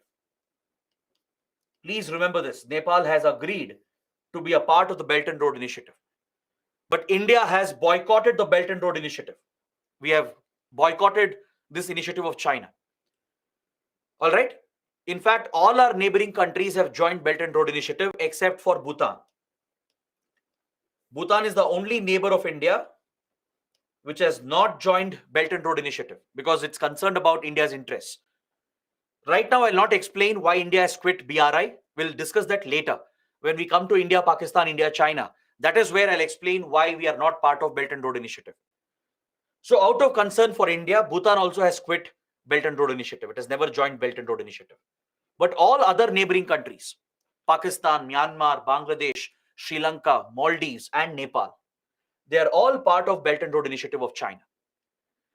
Now, under this initiative, China is expanding its connectivity into Nepal. It's building a major railway line and a road network across the Himalayas connecting Tibet with Nepal. And India's fear is that these road rail projects are touching the Indian border. They're coming very close to Nepal-India border.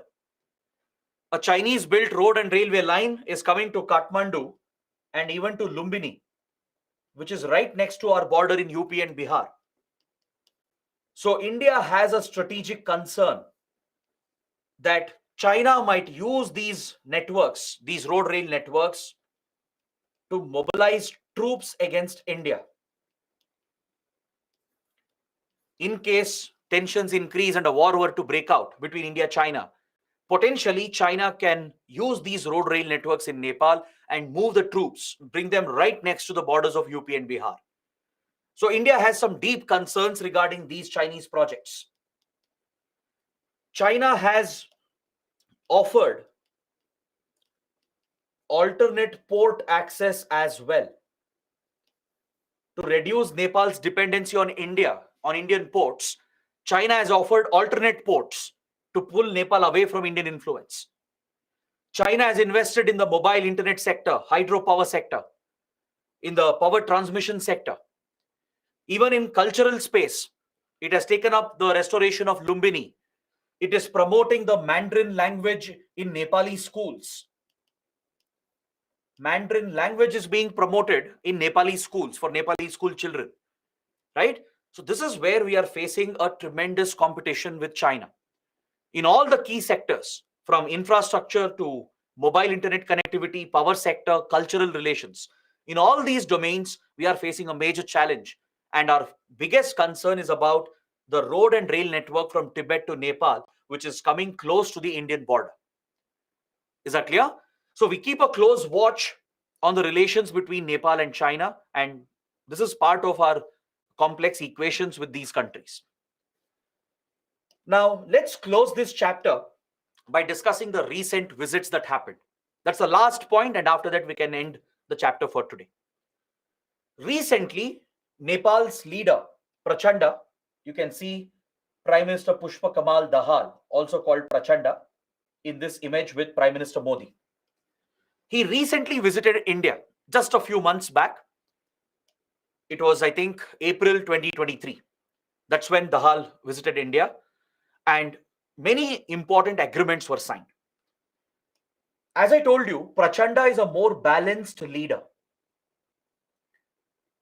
He has been more balanced in his position when it comes to India-China competition in Nepal. He's not like KP Oli.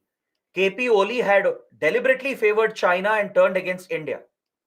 But Prachanda is striking a better balance, which is very good for Indian interests. He's balancing Nepal's ties with India and China. So during his recent visit, many important agreements were signed, and I've given you the list. So please take a look at some key projects which are being launched. Our waterway networks are being interconnected to improve connectivity. I hope you know that India has built a national waterway network. Just like we have national highways, we have national waterways on the Ganga, Brahmaputra, and many other major rivers. So the national waterway of India that exists on the Ganga promotes inland navigation. It's one efficient way of moving goods and heavy equipment. So we have signed an agreement for inland navigation between India and Nepal, where we can exploit the waterways, the Ganga river system, to move goods and people between the two countries. We have signed few power transmission agreements. Also, there is focus on some hydropower projects. We have announced new railway projects and handed over some railway projects as well. See, you don't have to remember all the names. Don't bother. Don't bother about remembering the name of the railway line, the name of the power transmission line, which place it is connecting. Don't do that. Not required. Just know what kind of projects are we taking up. Is that clear? We have also set up integrated checkposts along the border. 2 ICPs have been inaugurated. This is basically a land port. It will basically promote trade and movement of people. Just like you have airport and seaport, which is a port of entry, right? Similarly, there are land ports.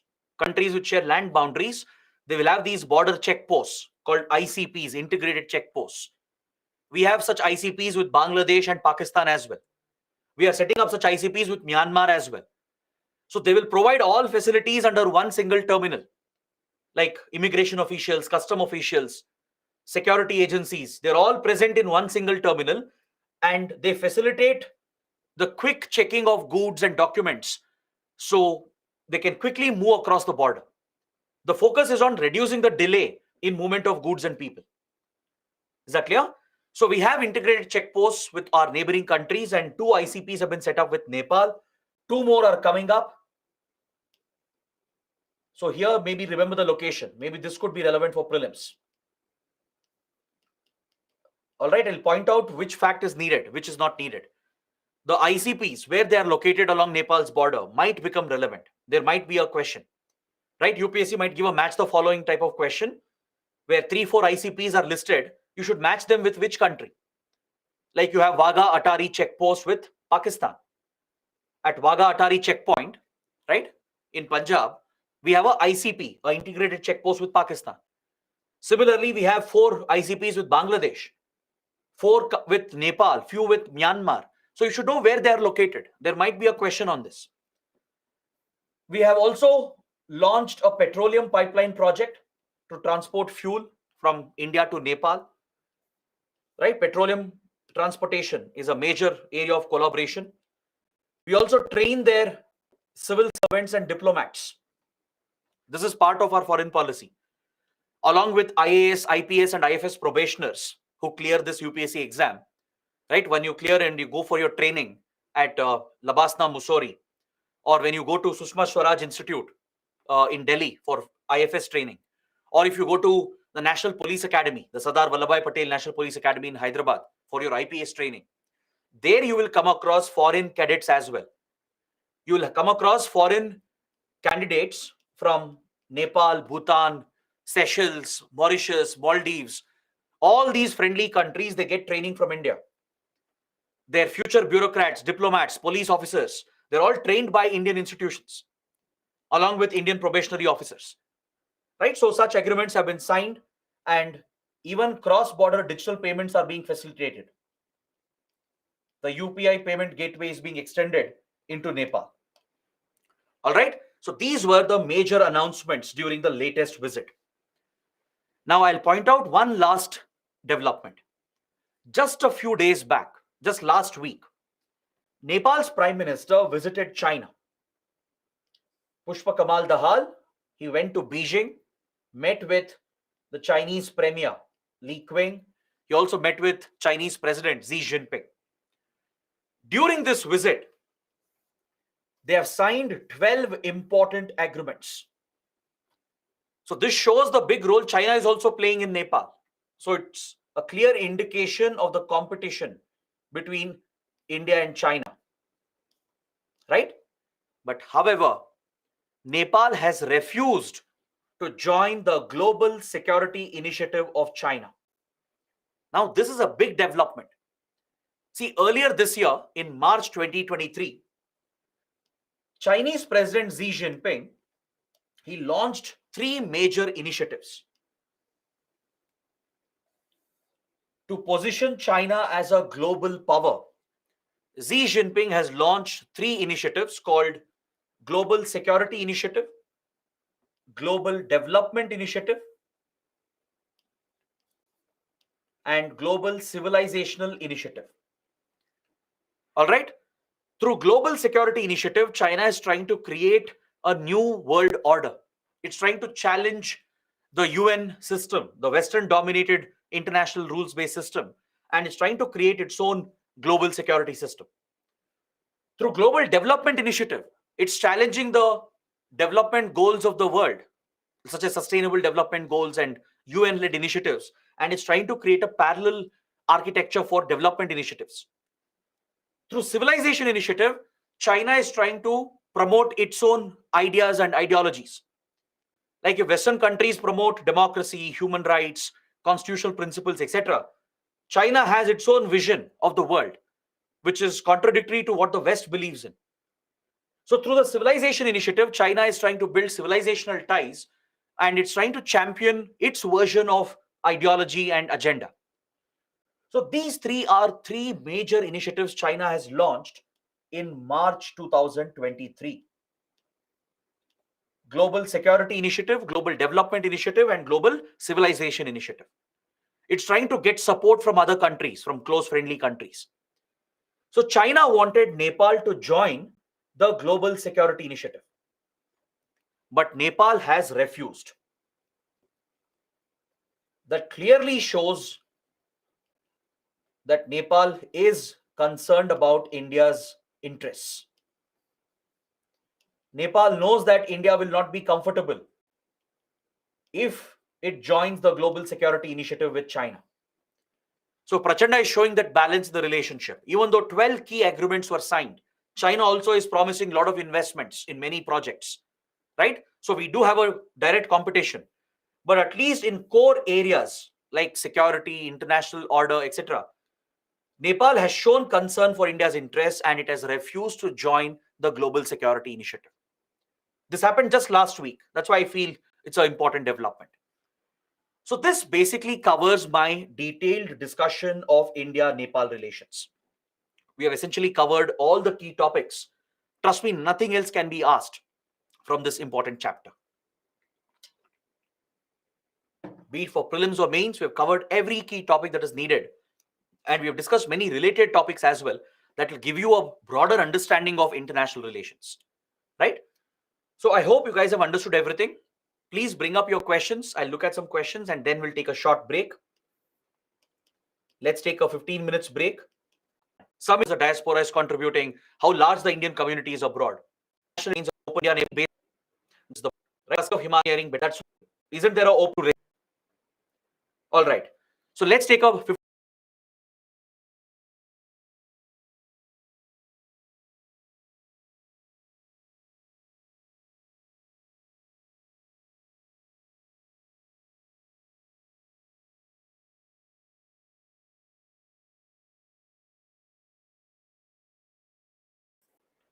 with the next chapter.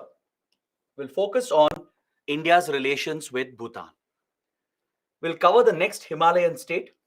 We'll understand why Bhutan is so significant in India's foreign policy. Even though Bhutan is a very small country, we actually pay a lot of attention to this small Himalayan state. The reason why Bhutan is so important for India is primarily due to its strategic location. In every chapter, we'll follow the same approach. We'll understand the geography of the country. We'll understand where the country is located. What features of the country plays a role in foreign policy and international relations of that state. Understanding that gives you a better idea about geopolitics. With Nepal as well, we did the same. I showed you the map. I showed you where Nepal is exactly located, why Nepal occupies a strategic location as far as India is concerned. Similarly, let's do the same for Bhutan, and almost every country will do the same thing. We'll understand the geography of the country to figure out where it is located, why we see these countries to be strategically located. Now, in this map, you can see Bhutan over here. Again, it's a landlocked country. The first point is that it's a landlocked country, which means Bhutan has a economic limitation. It can't easily trade with rest of the world because it does not have direct access to the sea.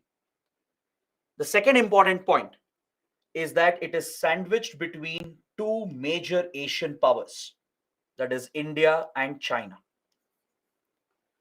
It is located right between India and China, similar to Nepal. All right, that's the second important point that you should notice. Now, if you look at Bhutan's territory and the geography and the terrain it is blessed with, it has the Himalayan mountains, dense forests, and it has plenty of natural resources. So it's a country which is blessed with a very pristine environment. But Bhutan, unlike other countries, does not overexploit its resources. If any other country were to be blessed with such resources, they would have already overexploited those resources. But Bhutan is very different, very, very unique in terms of its economic development. Now, if you look at all the major countries in the world, they all measure their economic progress in terms of GDP, in terms of gross domestic product, right? They compute the value of the goods and services being produced within the territory of their country, and they see this as growth, which is a very statistical way of looking at growth. But Bhutan does not believe in such blind economic growth. It does not believe in numbers like GDP numbers. Bhutan has a very different concept altogether called the GNH, the Gross National Happiness Index. Bhutan believes in happiness, in fulfillment. This approach of Bhutan is driven by its culture, by its traditions. Bhutan culturally is a Buddhist nation. It's a Buddhist majority country which deeply believes in spirituality. It has a lot of focus on environment and biodiversity conservation. Bhutan has a firm belief that conserving the environment leads to growth and development. It leads to fulfillment, leads to happiness, right? So Bhutan has devised a unique index to track its progress. It does not believe in GDP-led growth like other countries. Rather, it believes in achieving happiness at the societal level. Your people will be happy not just with money, not just with jobs and economic growth, but with a clean environment, but also with focus on spirituality. So Bhutan places a lot of importance on these aspects of life because of its Buddhist heritage, its Buddhist traditions, right? It's a very conservative country that way. It largely keeps to itself. It does not interact too much with the rest of the world. It does not believe in industrialized growth. It does not believe that growth will happen only if industries are built. So Bhutan does not encourage any kind of over exploitation. It does not encourage blind industrial growth like other countries. So even though it is blessed with resources, right, Bhutan has not over exploited them. No over exploitation. Bhutan places a lot of importance on protecting its sensitive environment and biodiversity. If you have ever visited the country, you'll understand what I'm talking about. Most of its forest areas, the mountainous areas, are virgin, largely untouched by human development. Bhutan relies upon basic agriculture, few cottage industries, and tourism, that to ecotourism, eco-friendly tourism. And another source of revenue for Bhutan is the export of electricity, that to hydropower, because hydropower is relatively cleaner, right? It is much cleaner compared to your thermal power. So Bhutan does not believe in large-scale emissions. It does not believe in burning fossil fuels on a massive scale to drive economic growth. So that's why Bhutan has largely stayed away from rampant industrialization. It has protected its forests, its environment, the biodiversity it is blessed with, and it has become a self-sufficient country today. And India has played a big role in ensuring this. As its closest neighbor, India has respected Bhutan's wishes and choices. We have never enforced ourselves on Bhutan.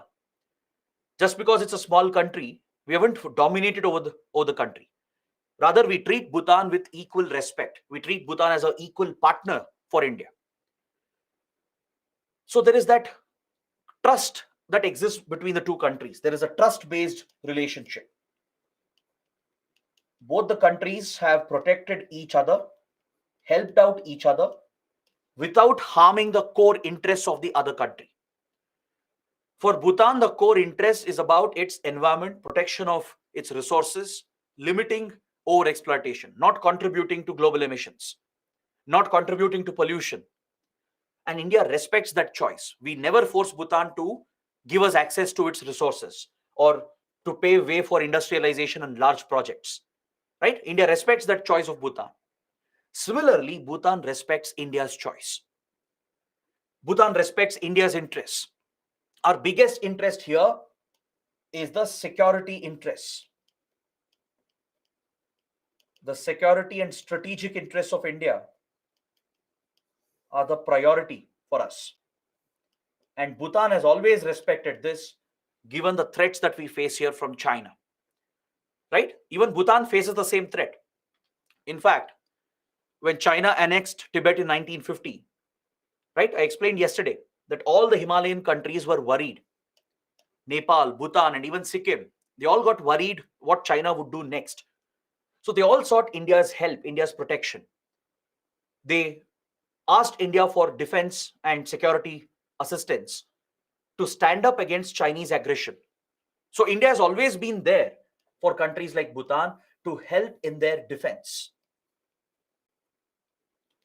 We've also stood with Bhutan in the development of the country. Since Bhutan was having a very limited economy, right, it didn't have enough financial resources, as it had stayed away from industrial growth, and tourism was not a big thing back in 1950s and 60s, right? Even hydropower wasn't a major source of revenue back then. So when Bhutan had a very limited economy, when it was struggling with its own financial resources, it was India which stepped up and helped Bhutan financially. Even today, Bhutan's economy is closely tied with the Indian economy. All essential supplies go from India.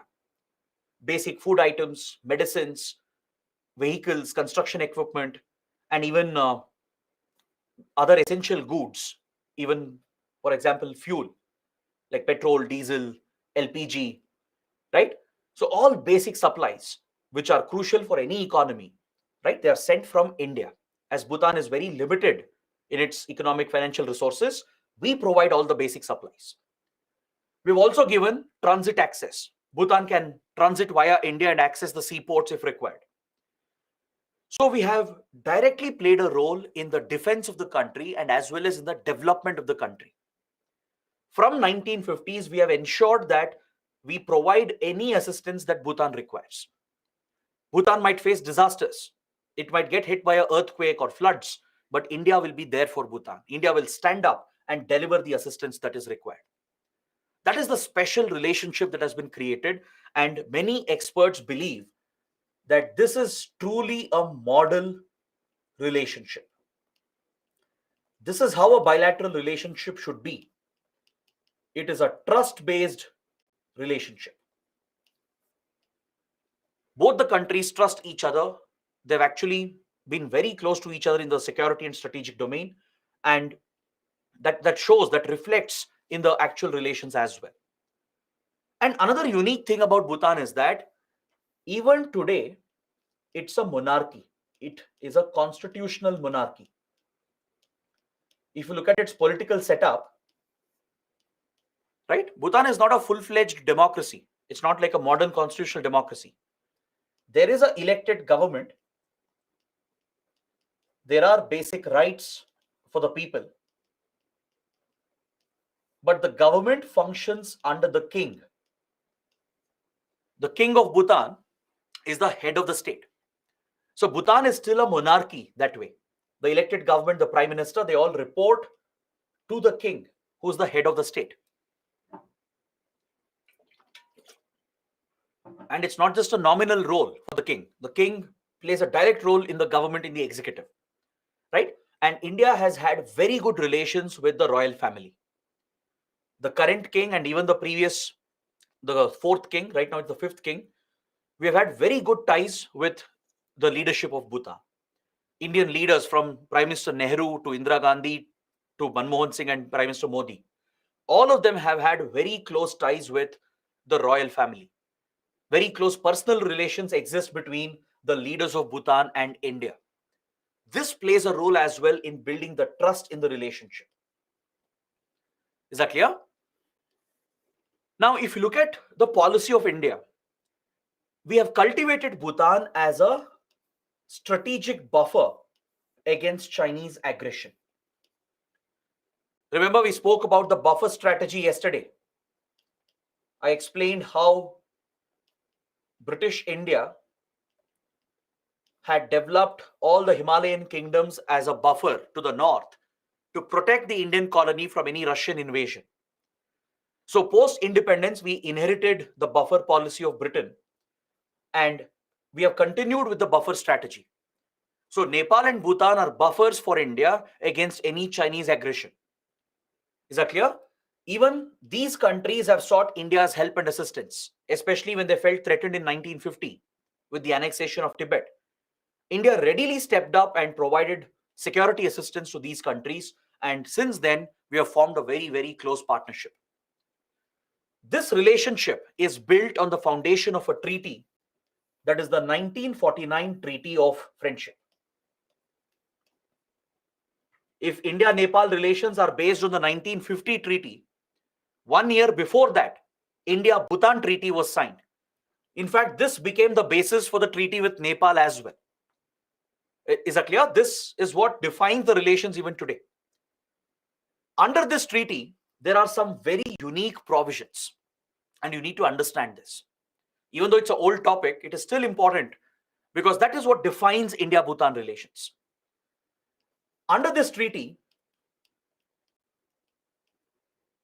we have provided for partially open borders. It's not a fully open border like the one we have with Nepal, but it's a partially open border, which means Indians can enter Bhutan without a visa. You don't need a visa to enter Bhutan, but you need to get a travel document because Bhutan has tried to regulate the number of tourists who enter the country, because excessive tourism will lead to environmental damage, right? If you overexploit tourism as well, it will cause environmental destruction.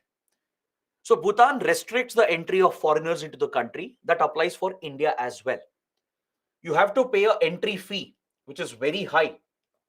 Bhutan levies a very high entry fee. You have to pay the entry fee and get a travel document, which allows you to enter the country. Bhutanese people can also enter India without a visa. They just have to provide basic documents, get a travel document, and they can enter India. So it's not a fully open border, but it's a partially open border. The border controls are relaxed. There is easy movement. We have easy movement for people and as well as for goods and vehicles. This is a defining aspect of the relationship. Is that clear? The entry fee that Bhutan levies on tourists is reduced for Indians. Indians get a special discount. Indians are given an exemption. We have to pay a very nominal amount compared to what other foreigners will pay. It's a daily fee. Depending on the number of days you're going to stay, you have to pay a daily fee, which is in turn used for environmental conservation efforts. This entry fee is reduced for Indians as part of the close partnership that we have. So Bhutan has a lot of economic and strategic dependency on India. India also has a need for Bhutan to protect our core security interests. And the 1949 treaty takes care of these interests of both the countries. So partially open borders have been set up, and along with that, Bhutan agreed to be guided by India in its foreign policy. Basically, Bhutan outsourced its foreign policy to India. Now, which country will do that? Imagine a sovereign nation giving up its foreign policy to another country. Since Bhutan was very small, it wouldn't be able to run its own foreign policy. It asked India to guide its foreign policy. From 1949 until 2007, Bhutan's foreign policy was guided by India. Please write down this point, very important.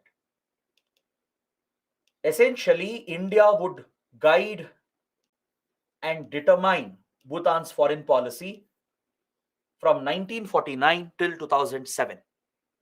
In return, India promised not to interfere in Bhutan's internal matters, meaning will not meddle with Bhutan's political system, will not force the monarchy to transition into a democracy, will not impose democracy on them, will not force Bhutan to abandon its economic path, will not force Bhutan to overexploit resources, will respect the choices of Bhutan, will respect its belief in conservation, in spirituality, in happiness. This is a commitment India made in return for allowing its foreign policy to be guided by India. So this gave India the leverage to stand up against China and use Bhutan as a buffer against China. India is also responsible under the treaty for defending the country against external threats. Essentially, India promised to defend the country, to come to the rescue of Bhutan if there is any external threat. So as part of this relationship, very close defense relations have developed. There is very close military engagement, from training to supply of weapons to joint operations, sharing of intelligence. All right, so across these areas, we have very close collaboration. We have trained Bhutan's Royal Bhutanese Army. We have supplied weapons to them. We share intelligence with them. We have conducted joint operations as well. So such close defense relations exist between the two sides. And Indian troops are stationed as well in Bhutan. In fact, Bhutan's borders with China, they're jointly patrolled. There is joint patrolling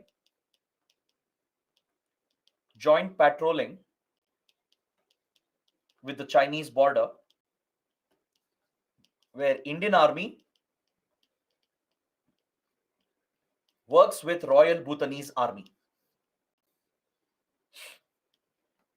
So when it comes to patrolling the China-Bhutan border, Indian and Bhutanese soldiers are jointly deployed. So that is the level of collaboration we have in the defense and strategic domain. So in return, we have given all economic assistance that is possible. All right. So I'll come to the economic partnership later, but let's focus on the diplomatic relationship. What kind of trust exists in this relationship? Experts believe that there is a very high level of diplomatic trust between India and Bhutan, because even today, Bhutan has very limited relations with other countries and other powers. Believe it or not, for many years, Bhutan did not have official diplomatic ties with any country apart from India. That was the extent of trust in the relationship. To protect India's influence, to ensure there is no other power which threatens India's influence, Bhutan stayed away from developing ties with other countries. Today, it has opened up to only few countries. It has ties with Nepal, Bangladesh, Thailand, and few other countries through its UN offices in New York and Geneva. It works with very few countries, and it has specifically stayed away from setting up ties with China and the P5 countries.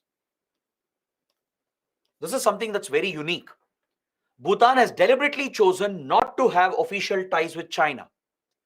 It does not have official ties with any of the P5 country. Which are the P5 countries?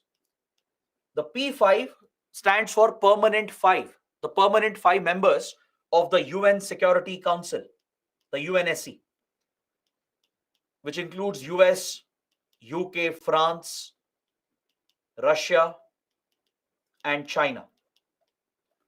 So Bhutan does not have official diplomatic relations with any of the P5 countries or with any of the big powers.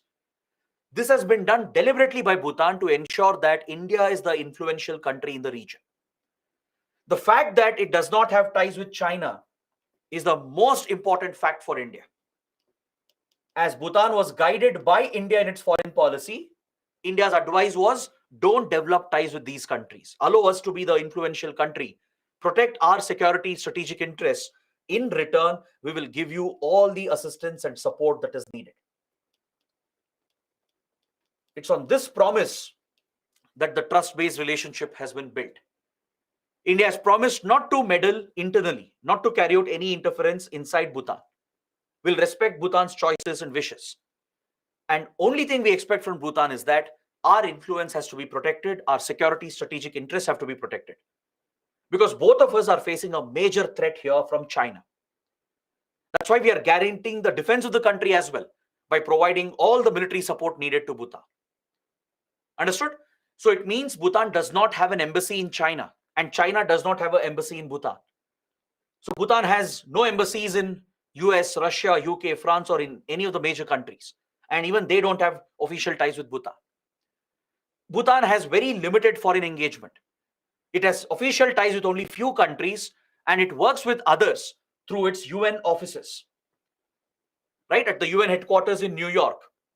And there are many major UN institutions at Geneva. So Bhutan has a diplomatic representation here.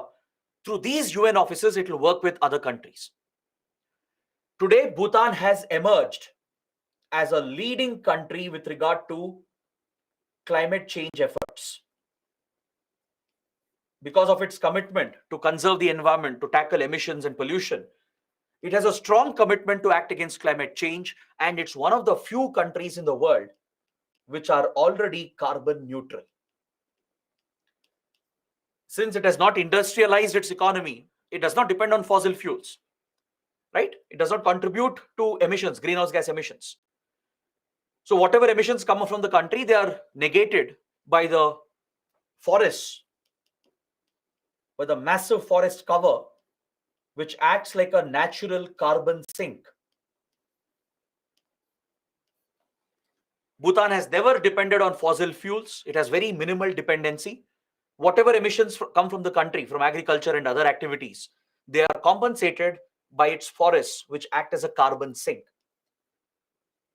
In fact, it is even said that Bhutan is a carbon negative country, meaning it's absorbing more carbon compared to its emissions.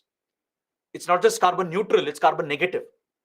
It's taken a leadership role at Climate Change Convention, at the UN Framework Convention on Climate Change, to give a push for reducing greenhouse gas emissions. In fact, Bhutan has gained a lot of respect in the world. It works with many countries and organizations to tackle emissions and to switch to clean, renewable forms of energy. That is why Bhutan is more focused on hydropower with India's help. It is focused on solar and wind energy as well. And again, it's India which is playing the role in providing the funds and technology to Bhutan. Is that clear? I think you can understand by this the kind of trust that exists, the diplomatic trust that exists between the two sides. So until 2007, Bhutan was guided by India in its foreign relations as part of this treaty. But in 2007, a change has been done, and you should know this. The 1949 treaty has been renegotiated and upgraded. Bhutan wanted more autonomy for its foreign policy. It wanted to conduct its own foreign relations away from India's guidance. So when Bhutan expressed the interest, India did not push back. Rather, we understood why Bhutan wants to conduct its own foreign policy.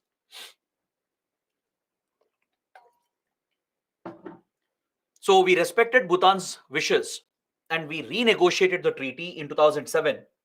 And since then, Bhutan is no longer required to consult India and to be guided by India in its foreign policy. So from 2007 onwards, Bhutan is independently conducting its own foreign policy. But still, it continues to respect our strategic and security interests. Our guarantee to defend the country continues. The partially open border system continues. The only change is that Bhutan is no longer required to be guided by India in its foreign relations. So in the last 16 years, Bhutan is conducting its own foreign policy. But even now, if it takes a big decision, it will inform India. It will consult with India, it will keep India informed so that India is not threatened by Bhutan's foreign relations. So that shows the close friendship that exists. It shows the model relations that have been built between the two sides, because both of us, we treat each other as equal partners. We've never seen Bhutan as a small, insignificant country. Rather, we have seen Bhutan as an equal partner, and that respect can be seen in the relations and the way in which the relationship has developed. Is that clear? So there is a free trade regime in place that provides for free movement, easy movement of people, goods, and vehicles. It promotes the trade relationship. As I told you, all essential supplies go from India. But on the diplomatic side, Bhutan today is more independent. The treaty was revised and updated in 2007, and since then it's conducting its own foreign policy, and we are comfortable with that. India has no issues with that. Even now, Bhutan, if it takes a big decision, it will consult India, it will keep India informed. We continue to promise military support. We continue to defend the country, right? We continue to supply weapons. We have still stationed troops in Bhutan, and that close security relationship continues along with the close economic relationship. Only with regard to its foreign policy, it's become more independent, and in the last 16 years, it's conducting its own foreign relations. Now, based on this, let me explain other aspects of the relationship. There are few more aspects that you need to understand. One is the security relations, what kind of defense security relations we have, and we should focus on one important issue, the border dispute between China and Bhutan. Just like India-China have a boundary dispute, similarly, China-Bhutan also have a boundary dispute, and it's of great interest for India. These topics are very important, along with the economic assistance we are providing to the country. So if you understand all of this, it will complete the chapter. It's a very small topic because the country itself is a very small country, right? Even though it's a small topic, trust me, it's important for your exams. You can get a mains question. UPSC might ask you to examine that India-Bhutan have model relations, right? What are the various aspects of this relationship? Discuss in detail. Such questions can come. Or there can be a question on China-Bhutan border dispute, which is recently in news, and how it affects India. Because China-Bhutan are negotiating their boundary dispute. Some recent negotiations have taken place. And these talks might have an impact on India. Or recently there was a boundary dispute which escalated called the Dclam dispute, which I'm going to explain later. Right? So there could be a question on the Dclam crisis that happened in 2017 and how India got involved in this dispute. So all these topics are very relevant for our exam. That's why, even though it's a small country, even though it's a small chapter, it's still a very important topic for our exams. So let's take a look at the defense and security ties between India and Bhutan. As India is responsible for the defense of Bhutan, we have promised to defend the country. We have established an Indian military training team that is stationed in Bhutan. So there is a permanent troop deployment. We have a troop presence that trains the Royal Bhutanese Army. Training is an important area of collaboration. The Royal Bhutanese Army is trained by the Indian Army. Is that clear? We have joint exercises. We have conducted some important joint operations as well. And we share intelligence with each other. Plus, India supplies weapons. We supply weapons as well to Bhutan to guarantee its security and defense. To highlight this security cooperation, I'm going to talk about one incident that happened many years ago. This is a perfect example to highlight the close defense security relations between India and Bhutan. This is related to Northeast insurgency. You know that in many northeastern states, we have seen multiple insurgencies. In Assam, in Nagaland, Tripura, right, in Manipur and Mizoram. Across the Northeast region, there have been multiple insurgencies over the last 70 years. So when India was tackling Northeast insurgency, there was one incident which happened in early 2000. In the late 1990s, India carried out a counter-insurgency operation called Operation Rhino. Operation Rhino was a counter-insurgency operation of India, COIN operation. COIN stands for counter-insurgency. To tackle the insurgent groups in the Northeast, a counter-insurgency operation called Operation Rhino was carried out by the Indian Army along with the Assam Rifles, which is deployed in the Northeast. But what happened was, because of Operation Rhino, various Northeast insurgent groups, they came under a lot of pressure as Indian forces were targeting them, right? They came under a lot of pressure in the Northeast. And because of Operation Rhino, these insurgents, they fled from India and they took shelter in Bhutan. Insurgent outfits such as Ulfa from Assam, Bodo outfits from Assam like NDFB, the Kamtapur Liberation Organization from Assam and West Bengal, the NSCN from Nagaland, ATTF from Tripura. All these major insurgent groups were targeted under Operation Rhino by Indian forces. This was an operation within India, within Northeast India. But because of these sustained counterinsurgency operations, these insurgents, they came under a lot of pressure. So they ran away from India and they took shelter. They hid themselves in Bhutan. Now, this was done without any support from Bhutan. Bhutan would never support these insurgents. Is that clear? Whereas other neighboring countries like Bangladesh and even Myanmar, they have been a safe haven for Northeast insurgents from many decades. We will study this in the next chapters when we take up Bangladesh and Myanmar. There you will understand how Northeast insurgent groups found a safe haven in these neighboring countries. Their governments were supporting them. Right? In Bangladesh, we had a hostile government which was supporting Northeast insurgents, creating a safe haven for them by working with Pakistan. In Myanmar as well, some elements of Myanmar's army and some local ethnic groups, they have given support to Northeast insurgents by working with China. But Bhutan would never do this. Bhutan would never shelter these anti-India elements. All right? The moment India detected the presence of these insurgents, India and Bhutan started collaborating. We started working together. We shared the information, we shared the intelligence with Bhutan's security forces and agencies. And based on this, we planned a joint operation called Operation All Clear. Operation All Clear was a joint military operation of India and Bhutan to flush out these insurgents who were hiding in Bhutan. It was a very successful operation.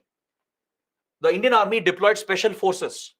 The para commandos, the para special forces were deployed along with Indian intelligence agencies. And Bhutan's armed forces played a role. And in this joint operation, we targeted these Northeast insurgents who were hiding in the forests of Bhutan. They were all flushed out from Bhutan under this successful counterinsurgency operation called Operation All Clear. So this is a perfect example to show the security cooperation between the two countries. Is that clear? Please understand this topic. It's very, very important. Apart from this, the border is very safe. There is no organized crime as such. There is no infiltration or smuggling that prevails along India-Bhutan border. It's a very safe border, and both sides have ensured the security of the border. There is a lot of collaboration in border security as well. We cooperate with each other to secure this border, right? Do you know which is the border guarding force from India? Which border guarding force has been deployed to secure this border with Bhutan? Does anyone know which is the security force? Very good. Many of you have got it right. It is the SSB, the Sashastra Seema Bal. The force which guards the boundary with Nepal, the same force is deployed for the Bhutan border as well. All right. So these are the basic pointers you should be aware of with regard to our defense and security relations. Understood? Now, we'll come to the biggest topic, the China-Bhutan border dispute. Trust me, guys, this is a very, very important topic, both for prelims and mains.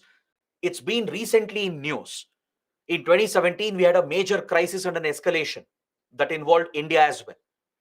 And in the last few months, there are talks, boundary talks going on between China and Bhutan to resolve the boundary dispute, and some progress has been made. So because of all these recent developments, which is in current affairs, the topic becomes very important for your mains and prelims. All right. So let me explain everything about the China-Bhutan border dispute. If you look at the map, you'll understand where the dispute is located. There are three specific locations where China-Bhutan have a standing dispute. This is at Dclam. Over here, this is where Dclam is located. This is towards the western sector of the border. If you look at the total length of this boundary, it's I think around 480, 490 kilometers. In the western sector of this border, there is a place called Dclam. Dclam Plateau, Dclam Bowl, they all refer to the same place.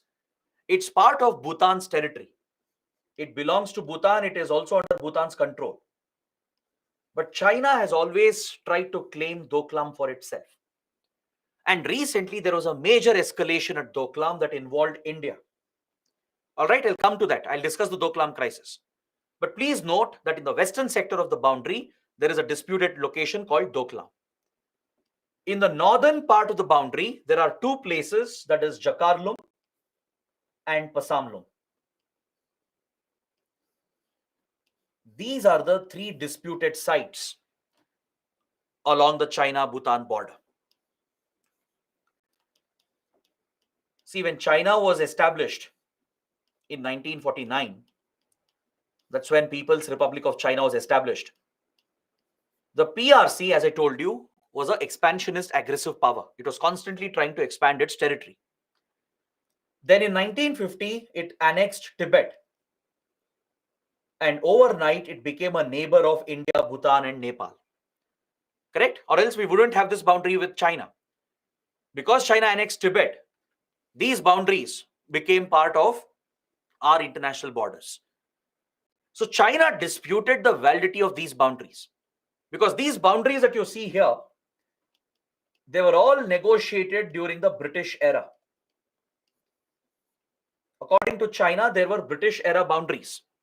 For example, the borders between India and Tibet, the Kingdom of Tibet, they were negotiated between British India and the then Kingdom of Tibet. The boundaries between Bhutan and China, that is Bhutan and Tibet, were also negotiated by the British. So as China occupied Tibet, it annexed Tibet in 1950, it said we will not recognize the British era boundaries. It challenged the validity of these boundaries and picked these disputes with India and Bhutan. You might ask why it hasn't picked a dispute with Nepal. In Nepal, China has deeper interests. It knows that Nepal can be pulled away from Indian influence. China needs Nepal to monitor Tibetan activists.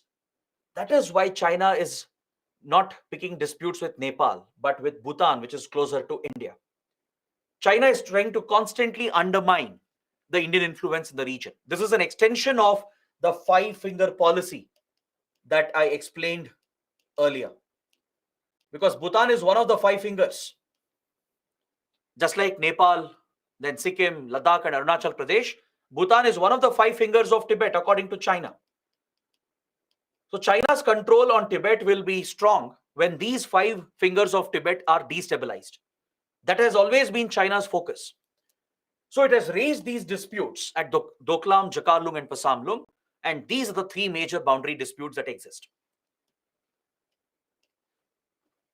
So let's discuss the Dclam issue, and then there are some related topics that I'll explain. Recently, we saw a major escalation in 2017 over the Dclam dispute. If you look at the map, this is where the Dclam Plateau or the Dclam Bowl is located. This is the region. And if you observe, this is the tri-junction of India, Bhutan, and China. The three countries meet over here.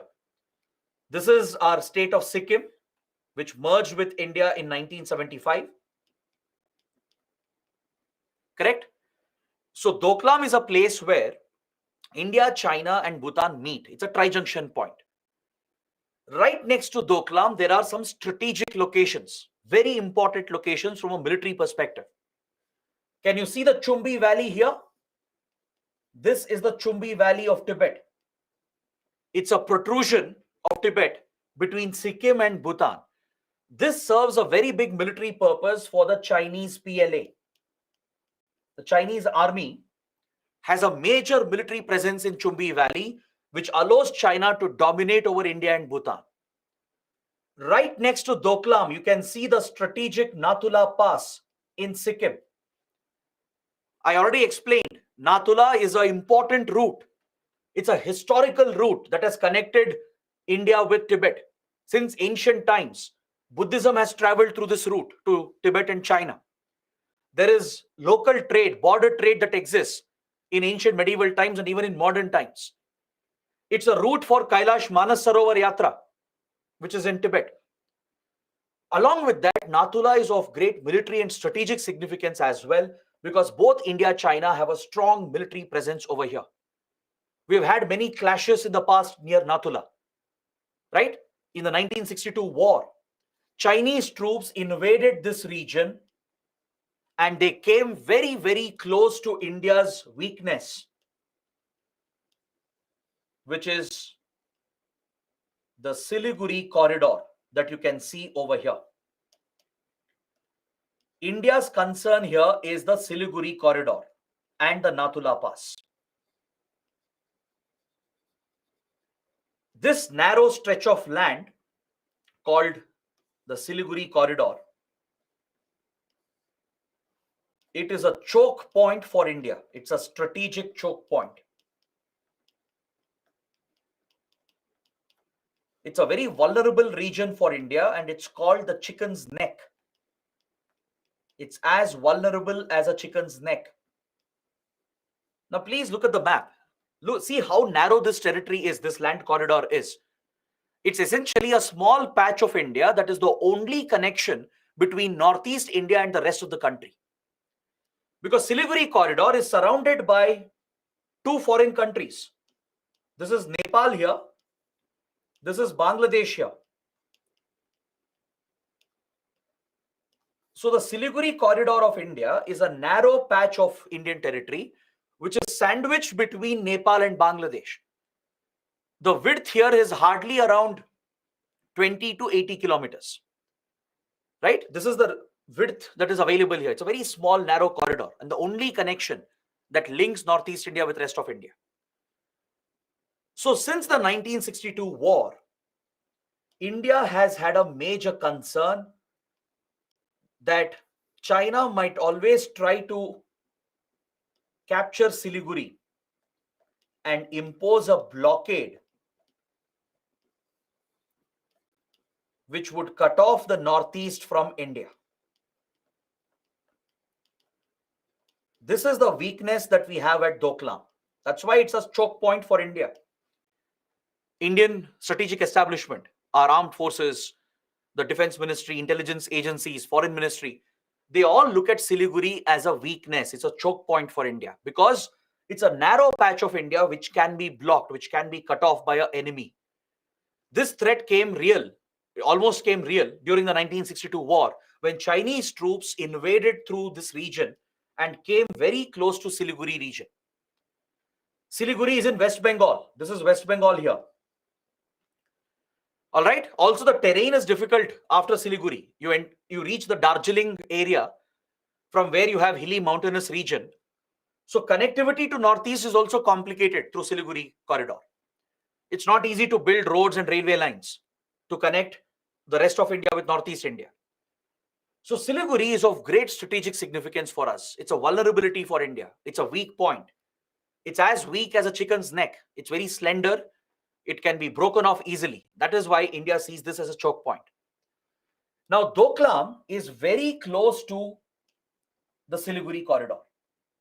It's very close to the Nathula Pass, right? So from Chumbi Valley, China can access Doklam, Nathula and Siliguri, and whoever controls Doklam, they will have a vantage point. They will have an advantageous position to access Nathula and Siliguri, which are strategically vital for India. So this is why India is involved in the Doklam issue. Even though it's between Bhutan and China, we get involved because, one, we were guiding Bhutan in its foreign policy until 2007. And second, we are responsible for the defense of the country. Correct? So in 2017, there was an incident where the PLA was constructing a road in the disputed Dclam region that belongs to Bhutan. What happened was,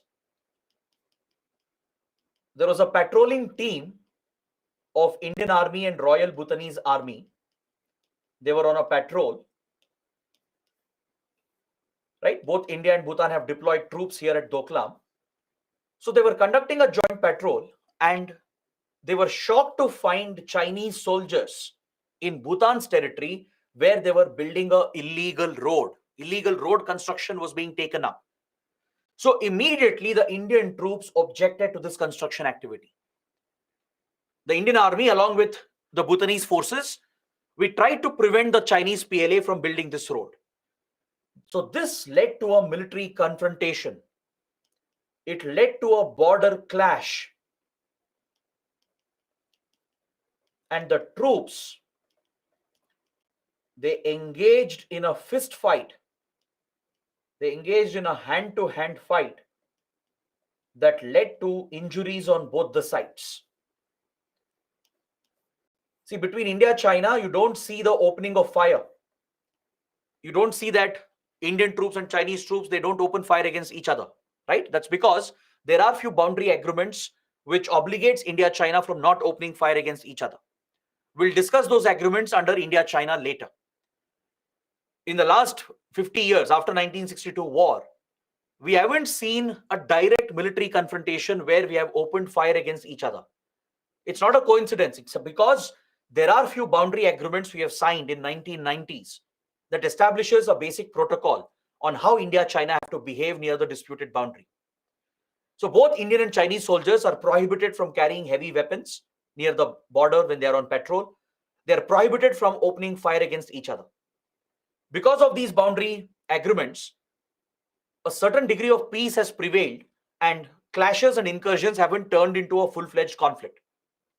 Is that clear? Under these boundary agreements, there is an established mechanism for resolving these minor disputes at the ground level itself. There are established channels of communication between military commanders at the local level and senior level, so that forces can meet each other, they can discuss and work out a settlement if there is any tension or escalation that happens at the border area. I'm going to explain these boundary agreements in India-China chapter, not here. But now just understand that we do have these agreements that prevents us from opening fire. It prevents us from carrying heavy weaponry. And if there is an escalation, if clashes occur, right, there is a mechanism for both the sides to talk. And local commanders will discuss, they'll meet, they'll negotiate, they'll try to de-escalate and disengage. Similarly, if local commanders fail to achieve a resolution, then there is a hierarchy which has been created. Senior military commanders will get involved from India and China to discuss and resolve the issue then and there.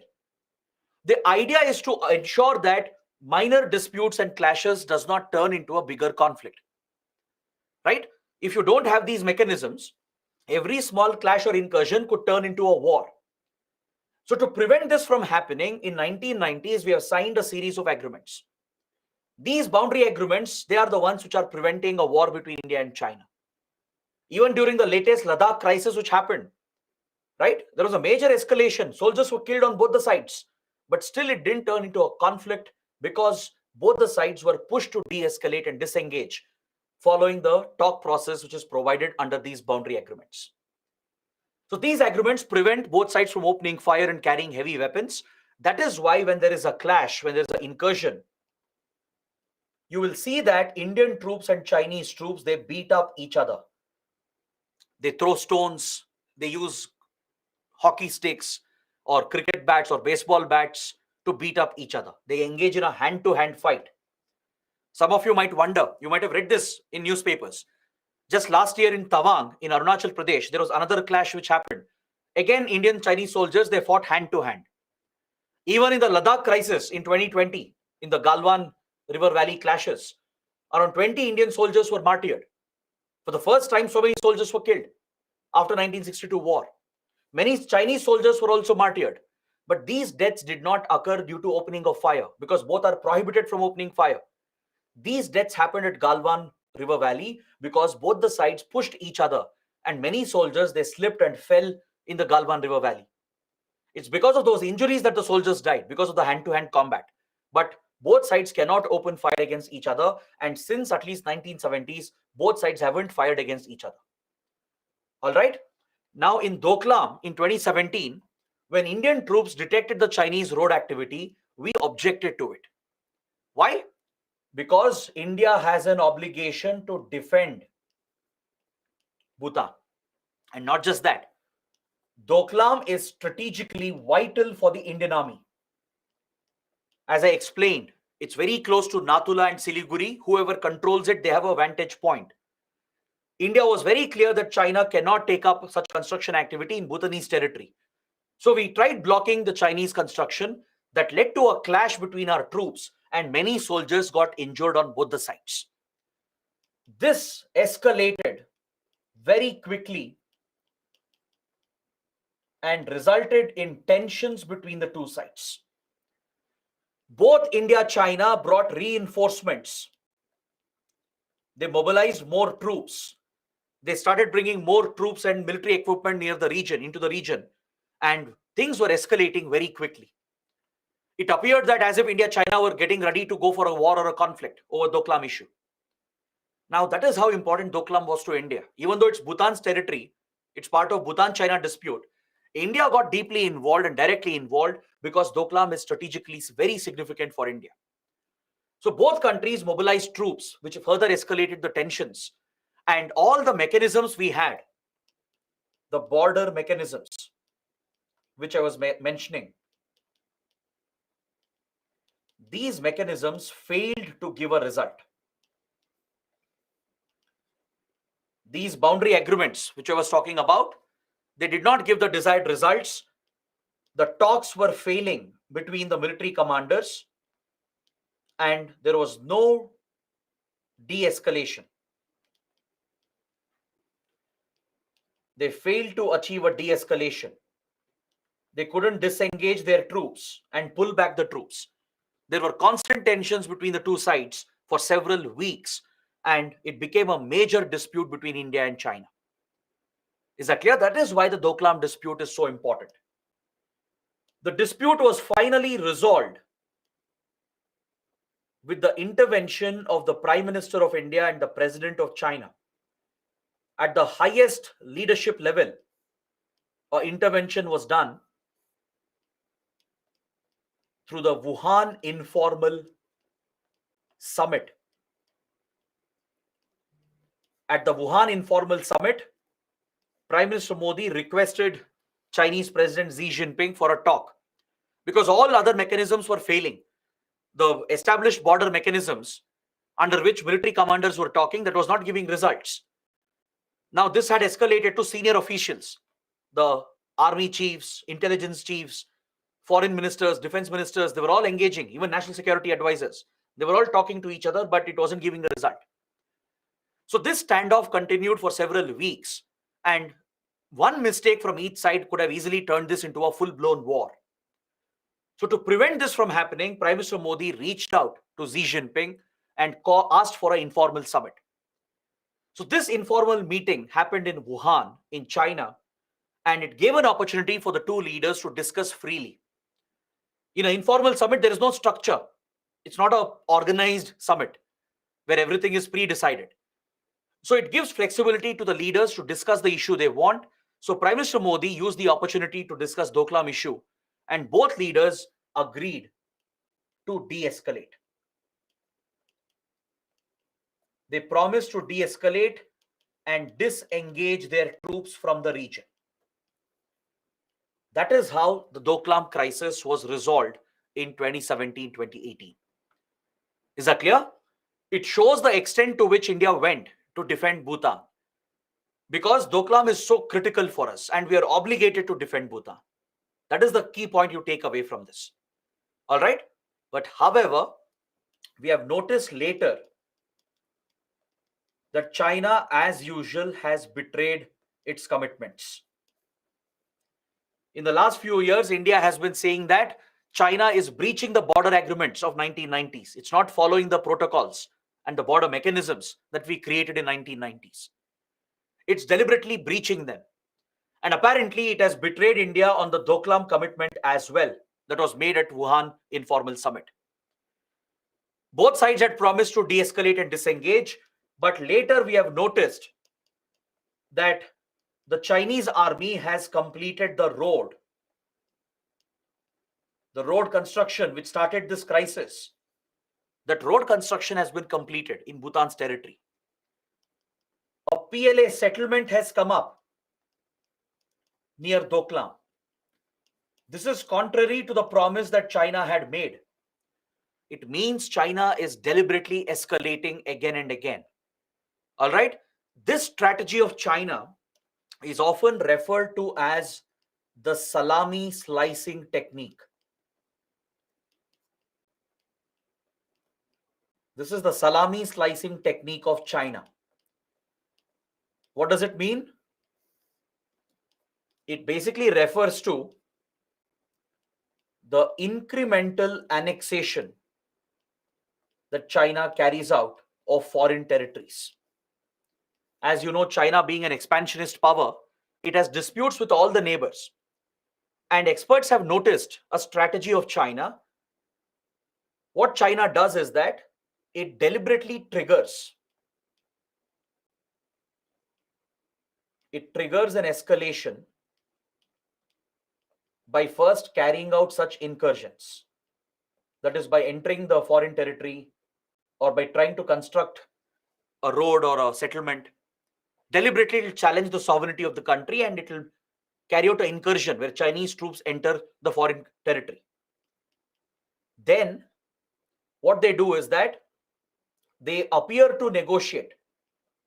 After the crisis escalates, they offer to negotiate. Talks will take place. Some temporary solution is also worked out following the talks.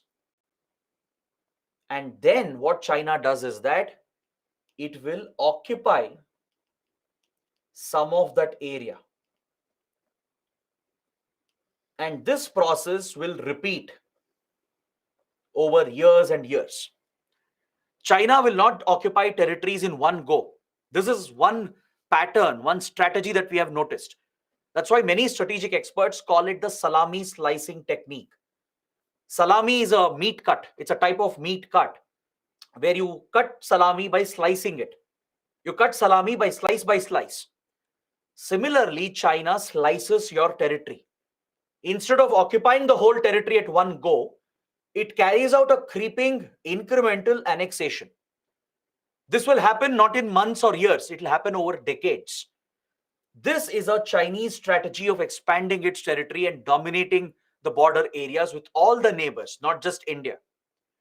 It has done the same with Mongolia, with Vietnam, with Philippines, with Russia as well. So this tendency of China is noticed at Dclam as well. Even after promising to de-escalate and disengage completely and pull back the troops, China has betrayed India on the commitment. Many months later, it has been noticed that China has completed that road, built a small PLA settlement as well, which has strengthened its position at Dclam, nearby Dclam. Is that clear? Another challenge we face is that China is creating border villages. It is deliberately building villages near the disputed border and bringing people into them. From other parts of China, there is no dearth of people in China. It will forcefully shift the population and settle them in these border villages. These are new villages which are created. They don't exist before. By building such border villages and populating them, China is increasing its claims. Right? In the future, if there are clashes or wars or conflicts, China will have a stronger position because of the presence of such border villages. So this remains a challenge for India. It remains a very big challenge for India on how we deal with an aggressive China. So Dclam issue was one major experience for us that involved Bhutan as well. Right? It's a part of Bhutan's dispute, but has a huge impact on India. China went one step ahead in 2020 by raising a new issue over Saktang Wildlife Sanctuary of Bhutan. This was another deliberate strategy of China to put pressure on India-Bhutan relations. China has always been jealous of the close ties between India and Bhutan. And this was one strategy where it raised a new claim to put pressure on Bhutan to pull Bhutan away from Indian influence. All right, what happened was in 2020, when the Ladakh crisis had already started, India was already preoccupied with the Ladakh crisis, where multiple incursions had happened. At multiple locations, a military standoff had started between India and China in 2020. Parallelly, China raised a new claim with Bhutan, and it said that Saktang Wildlife Sanctuary over here that borders Arunachal Pradesh, which is near Tawang, also belongs to China. This claim had never been mentioned before. See, China-Bhutan have boundary talks going on since 1984. For more than 40 years, boundary talks have taken place. 24 rounds of talks have happened. Not once China had mentioned the Saktang dispute. But all of a sudden, this new issue was raised by China, and it was a deliberate strategy to put pressure on Bhutan. What China is trying to do is that in the boundary talks which are going on, it is trying to offer an exchange. This is India's suspicion. India's fear and suspicion is that China is offering an exchange. What is the exchange? China will give up Jakarlung and Pasamlung. It will not claim them. It will give up its claims and return the territory to Bhutan. But in return, it will want Dclam. Can you understand the Chinese strategy? They don't care about Jakarlung and Pasamlung. Doesn't matter for them. It's only with Bhutan. There is no India present there. China's focus is on putting India under pressure, and Dclam is an opportunity for them. China knows Dclam is strategically vital due to its proximity to Siliguri corridor and Nathula Pass. So to put India on the back foot, China puts more pressure on Bhutan to harm the relations so that Bhutan will feel scared. It will feel worried at one point. Any country will feel that why should I get caught between two large countries which are fighting? Now, Bhutan might feel that it's under pressure from China because of its close ties with India. So tomorrow there might be a possibility where Bhutan might agree for an exchange because of this tremendous pressure. The exchange being proposed is that Jakarlung, Pasamlung claims will be given up. But in return, China wants Dclam. That is the exchange that China is proposing. And of course, India opposes this and Bhutan stands with India. Bhutan has firmly remained with India in this regard. It raised a new claim at Saktang deliberately to put Bhutan under more pressure. That is the strategy that we have seen from China. Is that clear? So along with this, recently from 2022 till now, in the last 8 to 10 months, the boundary talks have started progressing. There has been a major progress in the last few months especially. These are part of current affairs. It's part of recent developments. These boundary talks are going on since 1984. Initially, it was guided by India because Bhutan was guided by India in its foreign policy until 2007. Correct? So India would facilitate these talks. Please remember, China, Bhutan, they don't have official ties. They don't have official diplomatic relations. So India would facilitate these talks. And till now, 24 negotiations have taken place. 24 rounds of talks have been held. But these talks, they hit a break in 2016 because after Dclam crisis, fresh talks did not happen. The boundary talks were paused following the Dclam crisis. But now it has been resumed again. Some progress is being seen in the last few months. All right, and they've agreed to achieve a solution as quickly as possible. China, Bhutan have met again. They've set up some expert committees and bodies, and they're looking to hold the 25th round of border talk very soon, and they're expected to reach a solution. In the last few months, there has been a major development on this front. The expert group meeting, both sides have set up an expert group, and 13th round of their meeting took place in Beijing in August, just a couple of months ago. And they have constituted a joint technical team to delimit the boundary, to draw the boundary between the two countries. And the first meeting of the Joint Technical Committee was also carried out. And they have finalized a 3-step roadmap in 2021, based on which they will find a final solution to the border dispute. We don't know what the 3-step roadmap is in the public domain. It's a classified document. It's a secret document between China and Bhutan as part of their diplomatic engagement.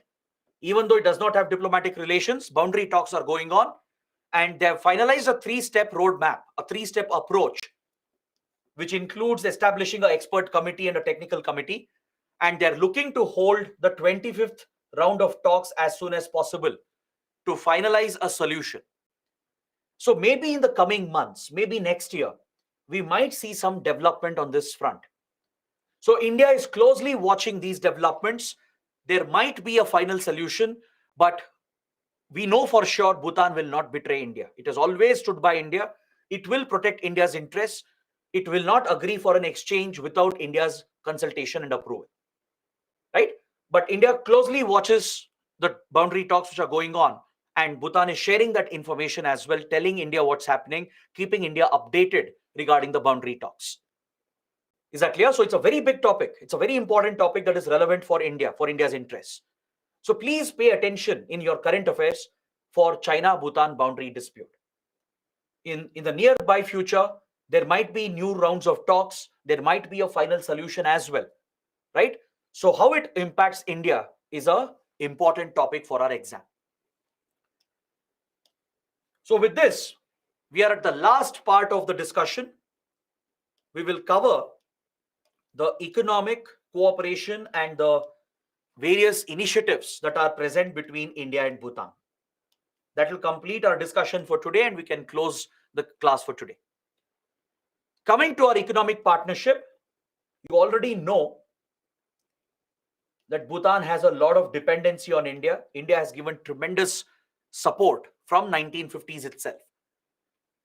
India is the largest trade and development partner for Bhutan. In fact, from 1950s to early 2000, for almost 40 years, Bhutan's 5-year plans and budget were sponsored by India through the Indian budget.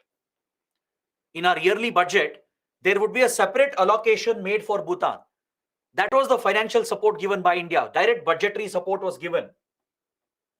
Direct budgetary support was extended by India to finance the 5-year plans of Bhutan. Even it adopted a planned model of development like India, right? So to finance those 5-year plans, India provided the funding in 1960s, 70s, and 80s. So we have played a very big role in creating essential infrastructure in Bhutan.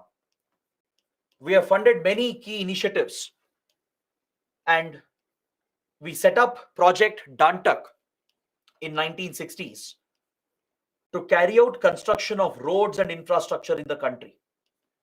Since Bhutan didn't have the finances and the technology and resources, India helped out Bhutan in road construction and infrastructure creation through Project Dantak. It's a joint project between India and Bhutan, where India is giving assistance, financial and technical assistance. We are giving financial support and technical support to execute key infrastructure projects. It was started by Prime Minister Nehru with the then King of Bhutan. And this has continued since then. And we have taken up many major infrastructure projects in the country. We have built roads. We have set up many hydropower plants. We are going to discuss that hydropower cooperation. We have given assistance in the field of agriculture, healthcare, education. We provide training to their military and civilian officials. Both their military and civilian officials are trained by India. All right. And we also have a free trade regime, as I mentioned earlier, that provides for free movement between India and Bhutan. Right. So that is the special economic relationship we have created. But the biggest investment we have made is in the hydropower sector. India has seen a lot of success in Bhutan, unlike Nepal. In Nepal, we studied that we have struggled in many hydropower projects. Even though we have promised many projects, we haven't been able to deliver, right? Because of lack of funding, technical issues, local protests and opposition, right? Because of all those hurdles in Nepal, we haven't been able to see success in the hydropower sector. But Bhutan is a different story. We have worked with Bhutan to sustainably exploit its hydropower potential. As Bhutan believes in sustainable, environment-friendly development, it believes in clean, renewable energy. Hydropower is the perfect answer. Is that clear? So India has funded many projects. We have executed those projects as well. It's Indian companies which have constructed them. Indian companies like National Hydropower Corporation, National NTPC, Thermal Power Corporation, and some private companies as well. They are involved in these hydro projects. So please remember the name of some of the important hydropower projects. You have Chuka, Kurichu, and Tala, which are already generating a lot of electricity. Then there is the Mangdechu hydro project, which was recently completed. There is an upcoming project called Punachangchu. All right. And another major project that was started recently is the Kolongchu hydro power project. These are some major Indian investments. And as a result, Bhutan is generating surplus electricity. It is exporting this electricity in South Asia. And it's earning revenue from this, which makes Bhutan self-sufficient in today's world. Its budgetary dependency on India has gone down. Its financial dependency has gone down because today Bhutan has become self-sufficient. It's earning enough revenue through export of electricity and also through tourism. These are major sources of revenue which is sustaining Bhutan's economy, and its financial dependency on India is reduced, and it has one of the highest per capita incomes in South Asia today. So India has played a direct role in this sustainable development of Bhutan, in exploiting the hydropower potential of the country. So no wonder experts believe that this is a model relationship. We have treated Bhutan as an equal partner. There is mutual respect in the relationship, and both the sides have been sensitive to each other's concerns. We have not forced our industrialization, resource exploitation on Bhutan. We have not forced democracy on Bhutan. We have not interfered with the monarchy. We have not interfered with their internal politics. Similarly, Bhutan has respected our security interests. It has protected India's interests against Chinese influence. It hasn't played India versus China like Nepal has done. That is why this is a model relationship where there is a lot of trust between the two countries. We give this support to each other at multilateral bodies as well, even at multilateral organizations such as United Nations, and at various groupings like SAARC, BIMSTEC, at Climate Change Convention, WTO. At all such key platforms, India, Bhutan support each other. Bhutan completely supports India's entry into UN Security Council as a permanent member. India is pushing for reforms of the UN, and Bhutan is a direct supporter of India. We support Bhutan's position at Climate Change Convention. We support each other at regional groupings as well, like SAARC and BIMSTEC. For example, when the Uri terror attacks happened, right, in 2016, India boycotted the SAARC summit, which was to be hosted in Islamabad, as Pakistan was responsible for the Uri terror attacks. Right? India boycotted that year's SAARC summit in 2016. Along with India, Bhutan and all the other SAARC members also boycotted the summit and blamed Pakistan for the attack. So Bhutan stood with India in supporting us against terrorism. against Pakistan-sponsored terrorism. So that is the close collaboration that exists between these two neighboring countries.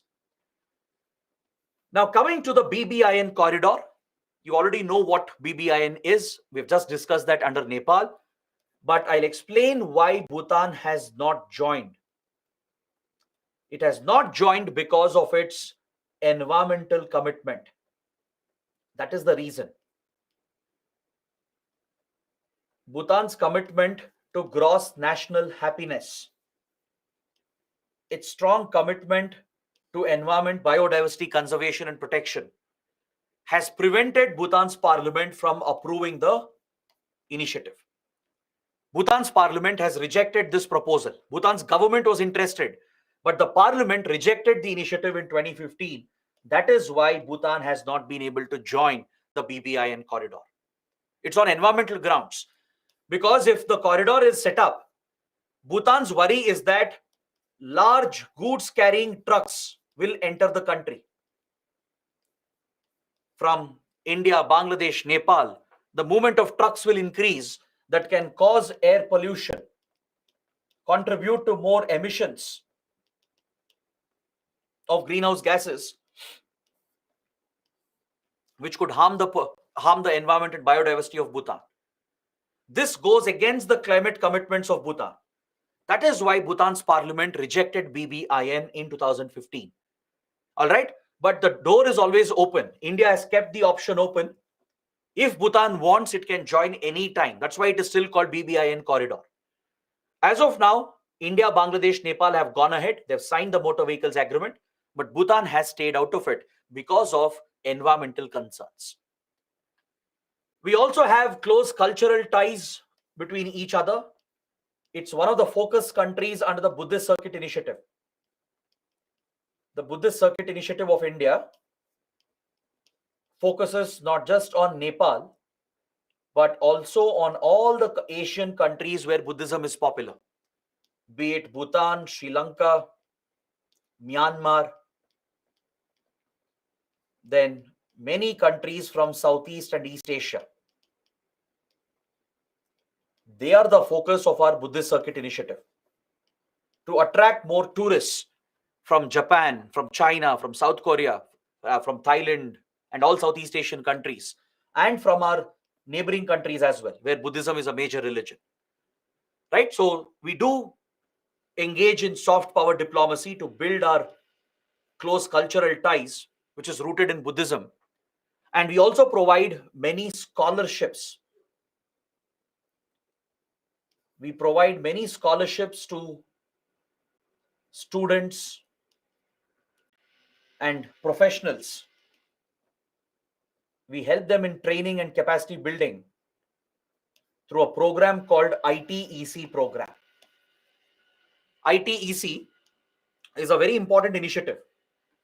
It's an initiative of the Ministry of External Affairs. It stands for Indian Technical and Economic Cooperation. This program applies for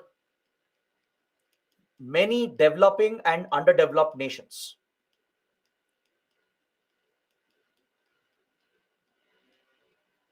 Several developing countries and underdeveloped countries from Asia, Africa, Latin America, all of them, they get the support from India with regard to scholarships for education and training.